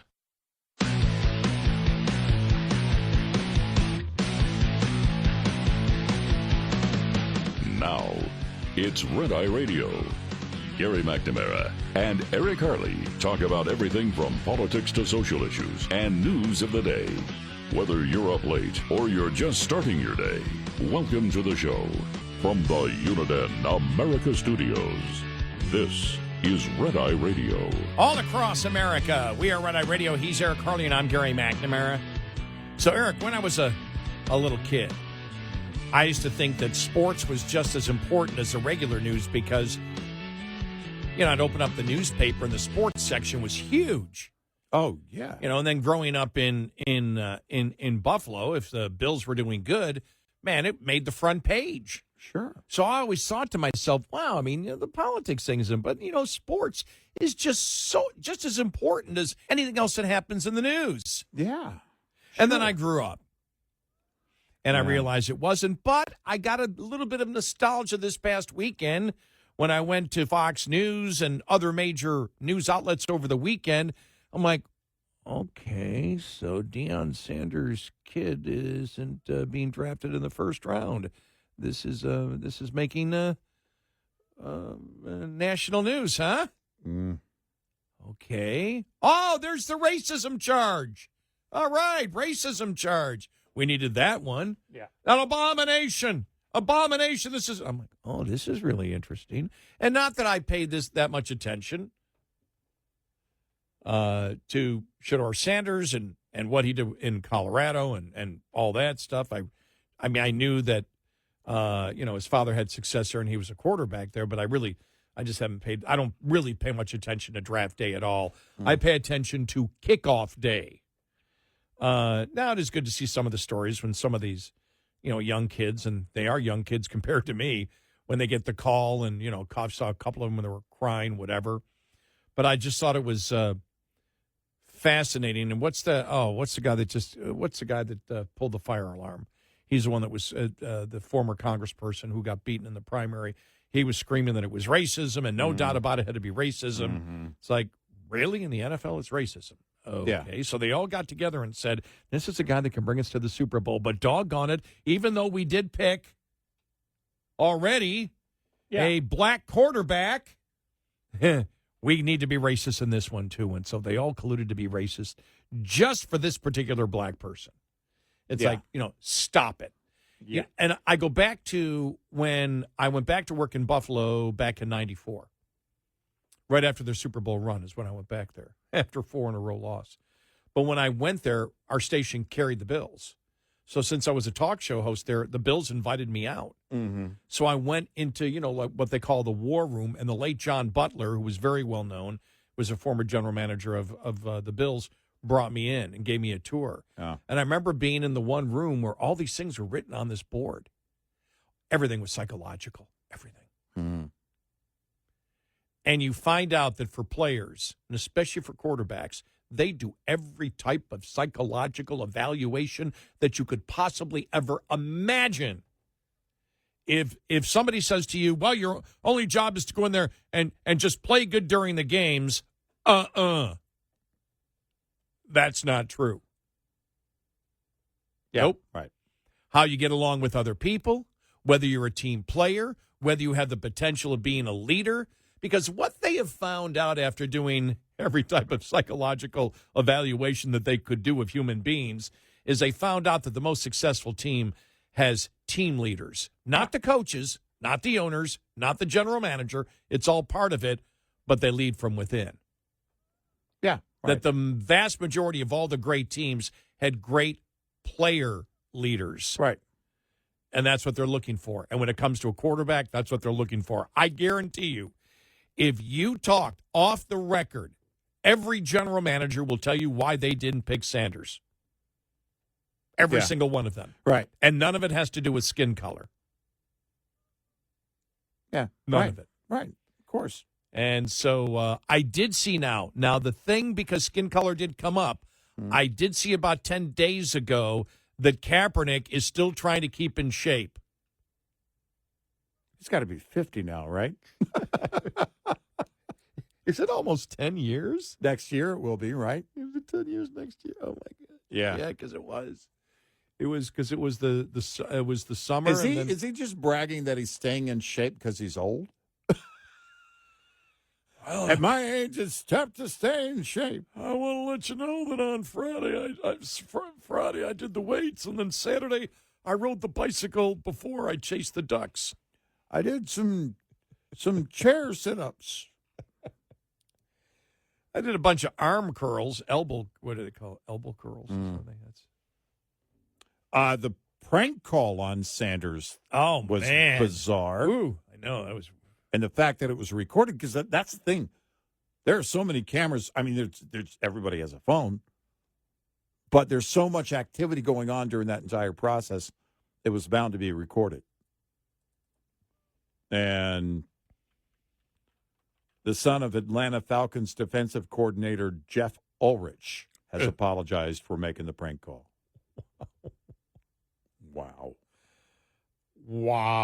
Why you would want to do that? I have no idea. When you know. It's not like calling him at home like the day before the draft, which would still be odd. I don't know why you would want to do that. Yeah. No, I don't know why they reject him out of the first round. I don't know precisely what it is. You'd have to ask them, and I wish him all the success in the world. I've been around too many professional athletes. I do not subscribe to the opinion that they're all spoiled brats. No. And that they're all rich. If I was doing what they did, I'd probably want more money for the beating that your body goes through. Right. But it is so incredibly competitive there that, good gosh, a tenth of a second could be the difference between making it or not. Yeah, right, yeah. And not only that, you could be a great athlete, but if you don't have the right mentality going in, you're not going to succeed. Different ball game when you get to that level. I mean, it's just and so sure. I look at that. One of the days that I hate the most in sports, and I still do today, even though I don't pay much attention, I hate in the NFL when it's cut down day. Yeah, I hate it. that's I hate gotta, that. because I feel so there can't bad. be any greater heartbreak professionally. Nope. Aside, of course, unless you're the executive producer at 60 Minutes and you have to resign to be a hero. I knew you were going to make that comparison. How did I know that was coming? How did I know that was coming? But I mean, it's because, you have to remind yourself that, and I say kids because to me, they are. They're kids. They're young people that worked all of their life. They started playing very early. I mean, Dion probably had him playing at 3 or 4 months. He was throwing something at 3 or 4 months. But they go through their entire life, and they work. And it could be, you could make the point that if you're the son of a well-known player, that you're working hard in two directions. You want to make it. You want to be good. You want to get the advice from dad. You want to impress your dad like every child does. But you also want to impress your dad and the world in the way that you need to impress them because your dad was super famous for that sport as well. So, but that cut day is that's got to be just a heartbreak. Yeah, and if Sanders proves them all wrong and signs a big contract and ends up being a great quarterback, more power to him. Yeah, but it's you get to that level, and they look at it and they go, okay, we like him, not a first rounder. We believe that whatever, because of this, and this, he may succeed in his 4th or 5th year. We need somebody sooner. Or we're not sure, depending on his personality, whatever we know about him. I saw the one story about him being with the New York Giants, that Brian Daboll wasn't pleased at all when they interviewed him. He didn't seem to be interested at all. That's one thing that the ultimate paying attention. It's like, well, that's got to be an interesting dynamic that,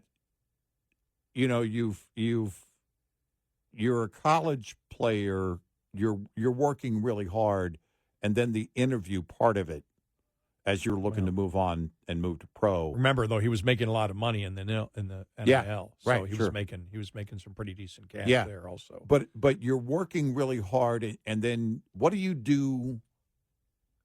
I don't even know what an interview situation like that is. That's so foreign to me. I mean, the draft is kind of that, that first round when you're looking at it, it's like, okay, this is who all the teams were wanting. And you go on to the second round and then beyond, and it's like, all right. I have a friend, as assistant GM right now at the Miami Dolphins. He played, graduated, he played for Tulane, and then in '88, he played for the Patriots for 4 years. He wasn't a big star player, but went on after that 4 years. Marvin Allen is his name. We graduated high school together. And he went on and did something with his life. And he has been in the back offices of, in recruiting and everything else. And now assistant GM in Miami, and is the nicest guy, loves the game, loves working in the back offices and building teams. And he worked at Buffalo. He was at Buffalo for a while. Yep. You know, there are so many dynamics that go into it, you know, but it's all hard work. And after almost a lifetime, really, if you think about whatever age they start playing as kids, and then as you get into high school, and in Texas, we know high school football, and then college, well, now you're working even harder and harder, and it becomes that internal competition against, you know, all the other college athletes to try and make it to the pros, if that's what you aspire to do. And then you get to the pros, you know, there's a ton of heartbreak that goes with that, but a ton of discipline and work along the way, you know, for all of them. And sometimes you have it, sometimes you don't. And sometimes an injury can end it. I have a friend that probably would have, they say, all the talk was he was going to go pro, but in college an injury ended all that. So, you know, that's part of the heartbreak. So yeah, I mean, that happened to me too. My physical capabilities made it so I really wasn't compatible with sports. Exactly. I was 4'2" and 27 pounds. Well, as a quarterback, I made a great drummer. That's what your coach said, right? Coach Valdez. Why don't you try band? Hey, he's being real sweet about it. You ever consider band? You know, all your friends are in band. What are you saying? You know, what are you saying, Coach? I got cut from every. I had no reason to be there. I got cut from everything, but I never got that insult. You need to be in band. Hey, you ever think about being in band? I was good in basketball. I was okay in baseball. I was okay. I was good in basketball, but I was a great drummer. Still am. 866-90 Red Eye. Brought to you by Hot Shot Secret. Hi, I'm Jen Loomis, a transport safety expert at J.J. Keller, and I'm here to share a tip on speed and space management. In order to manage speed, you need to understand the 4 factors involved in stopping a vehicle. Perception distance is the distance a vehicle travels from the time you see a hazard until your brain recognizes it. The perception time for an alert driver is approximately 3/4 of a second. Reaction distance is the distance a vehicle travels from the time your brain tells your foot to move from the accelerator until your foot hits the brake pedal. The average driver has a reaction time of 3/4 of a second. Brake lag distance also needs to be taken into account. When operating a vehicle with air brakes, it takes about half a second for the mechanical operation to take place. Finally, braking distance is the distance it takes a vehicle to stop once the brakes are applied. Braking distance is affected by the weight, length, and speed of the vehicle, as well as road condition. This tip was brought to you by J.J. Keller and Associates. Visit us at jjkeller.com. Lines open for your calls. 866-90 Red Eye on Red Eye Radio.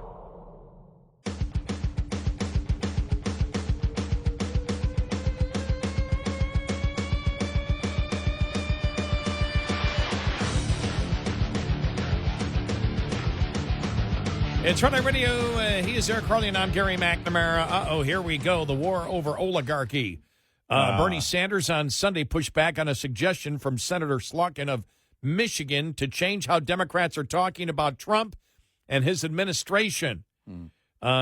She has criticized the Democrats and advised them to drop the term oligarchy when criticizing Trump and his allies. Slotkin, who won her seat in the battleground state carried by Trump last year, told Politico the term does not resonate with voters outside of coastal areas and suggested the party should instead say it opposes kings. What she's saying is Democrats outside the coast are too stupid to understand what an oligarch is.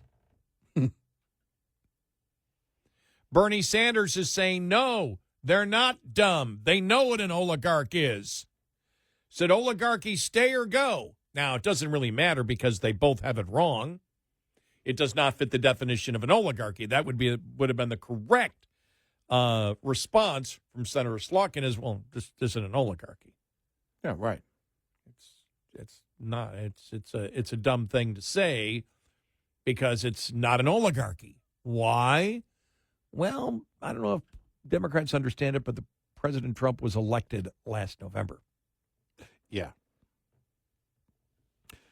And having somebody who is well off in your administration as an advisor is not unusual. No. And the oligarchy does not control anything. Look. Because there is no oligarchy. We've seen a rift between Elon Musk and Navarro.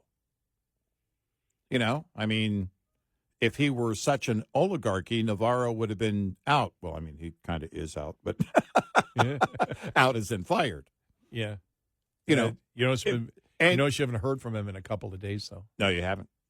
And Elon's going to be done with, that whole thing soon. Is it next month that he's done? Yeah, I haven't heard from him probably since last week sometime. Right. Because the focus has to be on Tesla. He said that during the call. He wants to focus. He's going to be focusing more on Tesla, but it was a limited role anyway, temporary. Oligarch. He can do everything else from his lair. What is he living in his car? I mean, the guy doesn't even, he sleeps on floors. Hey, dude, you know you're the richest guy on the planet, right? Quit sleeping on floors. I do have to find the audio cut. Yeah. Where they were pounding on MSNBC, saying the exact same thing I was last week when I was looking at a group of people that they were talking to, and I went, does not seem like a very diverse group of people. It seems like diversity, equity, and inclusion is being lost. And I think I made the comparison to the DNC election where they talked DEI and everything else and then ended up putting in two white guys. Yeah, right. But that actually was noticed on MSNBC. Okay, I found it. We'll have it coming up following the bottom of the hour here because we don't have time to do it. But, talked about the fact that it was a shockingly non-diverse crowd in downtown Los Angeles. Exactly the observation we made last week. Exactly. We were looking at that same thing saying, wow, it doesn't seem diverse. The Democratic Party. Getting better and better all the time. See, they're teaching me about identity politics. That's the first thing I look for now. Exactly. I'm kidding. That's their fault. Yes.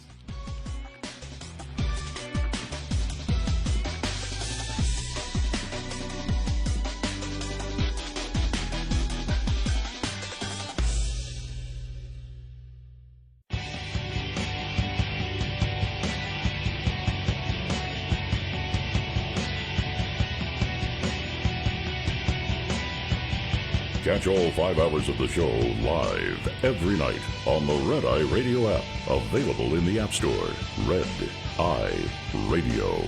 And he is Eric Harley, and I'm Gary McNamara. Welcome and good morning. Thanks so much for being here this morning.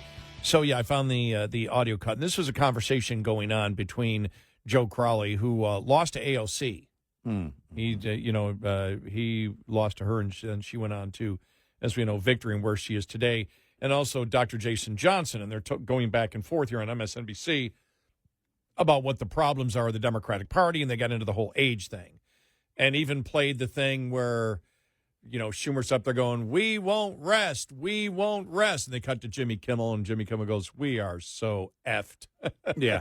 Goes, we're doomed. Yeah. All these old people running it. And so they're talking about, old people. Right. They got to, the old people are making it so the Democratic Party can't advance, whatever. And here's what Dr. Jason Johnson had to say. Here we go. You showed, sort of Bernie and AOC. I went to their rally in Los Angeles. I walked through that crowd. It was a shockingly non-diverse crowd for downtown Los Angeles. I was there. I walked through. I counted different kinds of people that I saw. And as great as AOC may be now, and as great as Bernie may be, what they demonstrated is the general problem also that the Democratic Party is having, which is if you can't get young brown people out there, if they're continuing to choose the couch over voting, the Democrats are going to lose in the midterms too. So new leadership is needed. It's got to start from the top. And Durbin retiring is a good example of how you change that. But AOC isn't the answer. No. Because if you're strictly talking identity politics, she's not pulling the color skin that you would like her to pull. Nope. And it's funny because I saw that when I saw that last week. I don't know why I said it. Doesn't look like it. Said it on the air. Doesn't really look like that much of a diverse crowd. I can't believe that they picked up on that on MSNBC saying.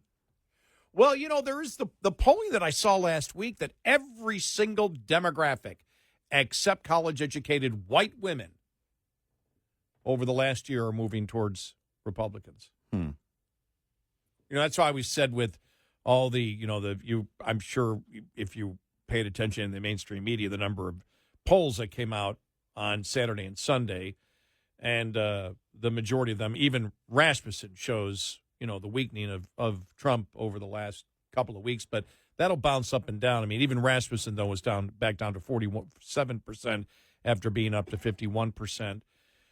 A lot depends on what happens with the tariffs. I mean, where do we go? Where do we go from here? I was reading this here in the Wall Street Journal. Cargo shipments from China to U.S. slide towards a standstill.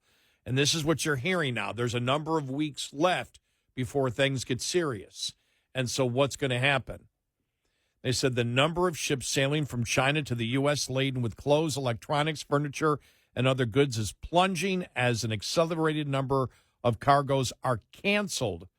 The scrap sailings come after the Trump administration ratcheted up tariffs on China while giving a 3-month reprieve on punitive levies for much of the rest of the world.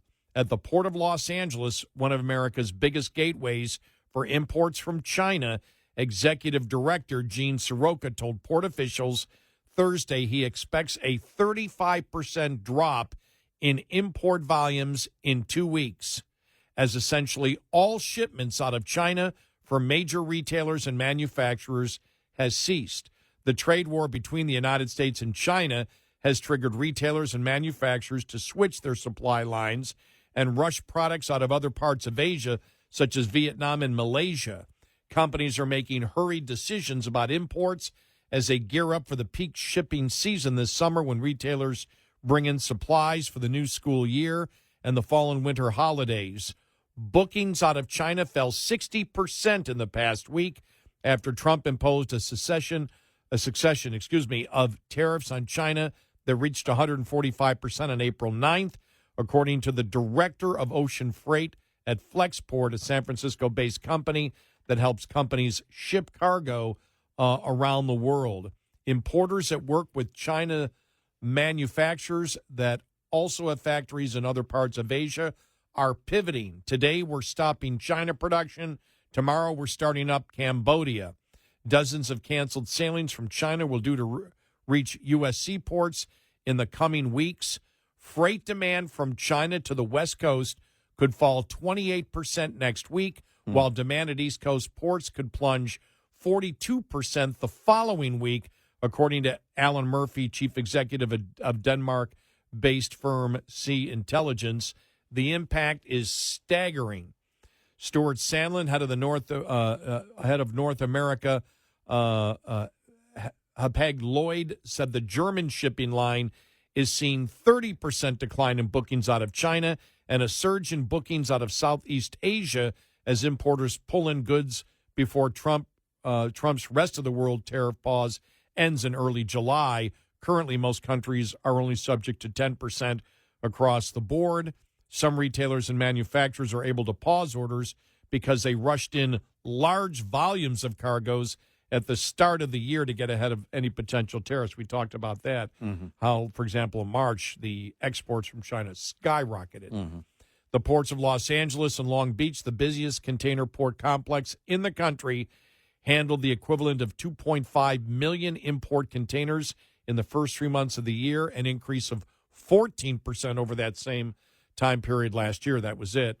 Redwood, California-based Balsam Hills sells Christmas trees and decorations online and in stores, but had to pause shipments into the U.S. with only 20% of this year's seasonal inventory in stock. Some factories in China have paused their production lines, while others are canceling orders outright rather than risk making things they cannot sell. So we have a bunch of production sitting as finished goods, and if tariffs come down, we can release it and help save Christmas, he said. So the tariffs that save Christmas. Yeah. The rapid halt in exports from China and accompanying surge in demand out of Southeast Asia is raising fears of a future surge in cargo demand from China and skyrocketing shipping rates if the Trump administration reaches a deal with Beijing. U.S. officials this week signaled they're open to a reduction in tariffs. Well, actually, that was last week. This story must have been written last week. It was written on Saturday. Okay, yeah. So because now the message over the weekend, yesterday especially, changed. Yeah. The message again changed yesterday. So right. As I said, when it comes to it, who knows? But that's why, if you're wondering, if you've heard that story and don't know where it came from, those are the shipping companies that are actually saying what will be affecting the ports, both the East and West Coast, here in the next couple of weeks. And so that's why they're saying, that the president has until 2.5 weeks to get these deals done. Otherwise, you're going to see shortages on the shelves. Whether that's true or not, I don't know. I guess we shall see. I mean, that is the shipping lane because that's the massive tariff that everybody's watching to see if there's going to be any move. But you also have to watch the other shipping lanes in terms of who's responding to China or the U.S. There's been some move there. India on steel, and where that's going to go. I mean, you're pulling it. If you focus on the one string, the one supply chain, shipping lane from China to the U.S., the next thing you know, all the other connected supply chains have to come into play. And if the approach is we're going to, because that's what we've been told repeatedly, Trump wants to be involved in every single one. I don't know how you do that with, I don't know how many different countries now, 90? They think they're going to get something done. Bessent mentioned, well, we think we can get a deal with South Korea maybe as early as next week. He said that last week. So that would mean this week. Well, South Korea is not the biggest deal that you're talking about. That's almost like Israel saying, oh, we can create a surplus. Here's a check for more weapons. We can do that all day long. So those are things that, will have to come into play. But with China, so many things, items come from there. The consumer starts to feel it. And the question is, do you dare let this get to a point of bare shelves? Well, the thing is, it won't be completely bare shelves, but there will be certain shelves in stores that won't be restocked because stuff's not coming in. Well, the thing is, even from Bessent, I have no idea what the U.S. is negotiating. Yeah, I don't either. And for all the appearances yesterday, I'm like, you're throwing rhetoric at me. What do you want from them? What is the final deal? Well, and do you want different things from different countries? For example, do you want something different from China than you want from Europe? I have to believe you do. And that makes it more difficult because that means, well, hold on, we're still at the table with China. We can't get the Europe deal done. If, again, we're talking about the president being involved directly in that's how it's working. That's how we're told it's being worked. I was reading a story out of about this woman who runs her small business, and because of the tariffs on South America, she goes, "What does this have to do with China? I'm going to get killed by this. Even the 10% from South America is going to kill because of the specialty business that I'm in, and that's got nothing to do with China. Right? Why are we tariffing South America? Why is that? And so you've got those type of questions that are coming up. What is the purpose of the generals? Across the board. Why wasn't this precise? Why wasn't it done? Remember all the criticism of Canada, everything from the 51st state. Now all that talk is gone. The Greenland talk is gone. The Canada talk is gone. The $5,000 coming in from Doge is gone. The the 5,000 for the tariffs is gone. Now yesterday it was going to replace the income tax, at least for people under 200,000, or drastically reduce it. That's not going to happen. No. Congress is not in the reconciliation bill going to pass that tariffs are going to replace part of the income tax. Right. Now, do they want to work on a tax cut that is separate from the tariffs? Maybe, but it's not going to be nearly replacing all income tax for that bracket. No. Because that's one of the problems you have right now. Now that Trump has said and Johnson has said they're not going to tax the rich, they have no idea how they're going to even come close to not borrowing a ton more money. Right. In this one, which Republicans aren't going to vote for. Yeah, right. Yeah, and then if you vote for, okay, tariffs are going to, well, then you're voting for permanent tariffs, and we were told just last week that wasn't going to be the case anymore. And that's the problem. We have no idea. Nobody has any idea what the administration is negotiating on tariffs. Here's the problem with that whole thing on Capitol Hill. The Democrats screaming over the weekend, "You won't get one vote. You won't get one vote from us." Hell, you're not the concern. It's getting enough GOP votes. Let's start there. 866-90 Red Eye. Get in touch with Red Eye Radio, toll free at 866-90 Red Eye.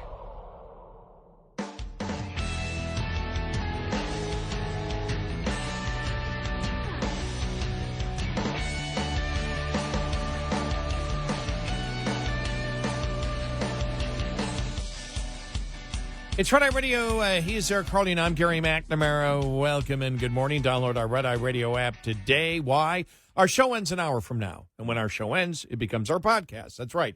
We record our entire show. After the show is done, it becomes our podcast. You can find it on Red Eye Radio, our Red Eye Radio app. It's that simple. Yep. And if for some reason you cannot listen to the show during the show on one of our great radio stations, we stream live on our app all 5 hours. All 5 hours. And thank you. Coming up following the top of the hour, a former board of governor of the Fed says, well, here's why they don't have any credibility. You and I talked about it when Trump goes after the Fed. Well, the Fed deserves it. They have no credibility. They didn't take inflation seriously enough. And as we said, I've been saying that all along. And they undermined, at least in our opinion, their credibility when for years they artificially lowered interest rates just so the government can buy its own debt. Right. That's a political move. Right. Yep. That was the first time in history that we all found out, because if you're my age and you grew up, you went, how come I can't make 5% on a passbook anymore? Right. What's going on? And this is when we started laughing. Remember when, was it Romney who came out and said, China's manipulating their currency. Yeah. That needs to stop. Right. What do you think we're doing here? We do the same thing. Yeah. Yeah, no, we've railed against the Fed for a long time. The difference is when we do it, the market doesn't go sour. We don't have that big of a voice. Just a little one. Yeah. Yeah. Did somebody squeak over there? Oh, it's Red Eye. Is one of them crying? It's probably Eric.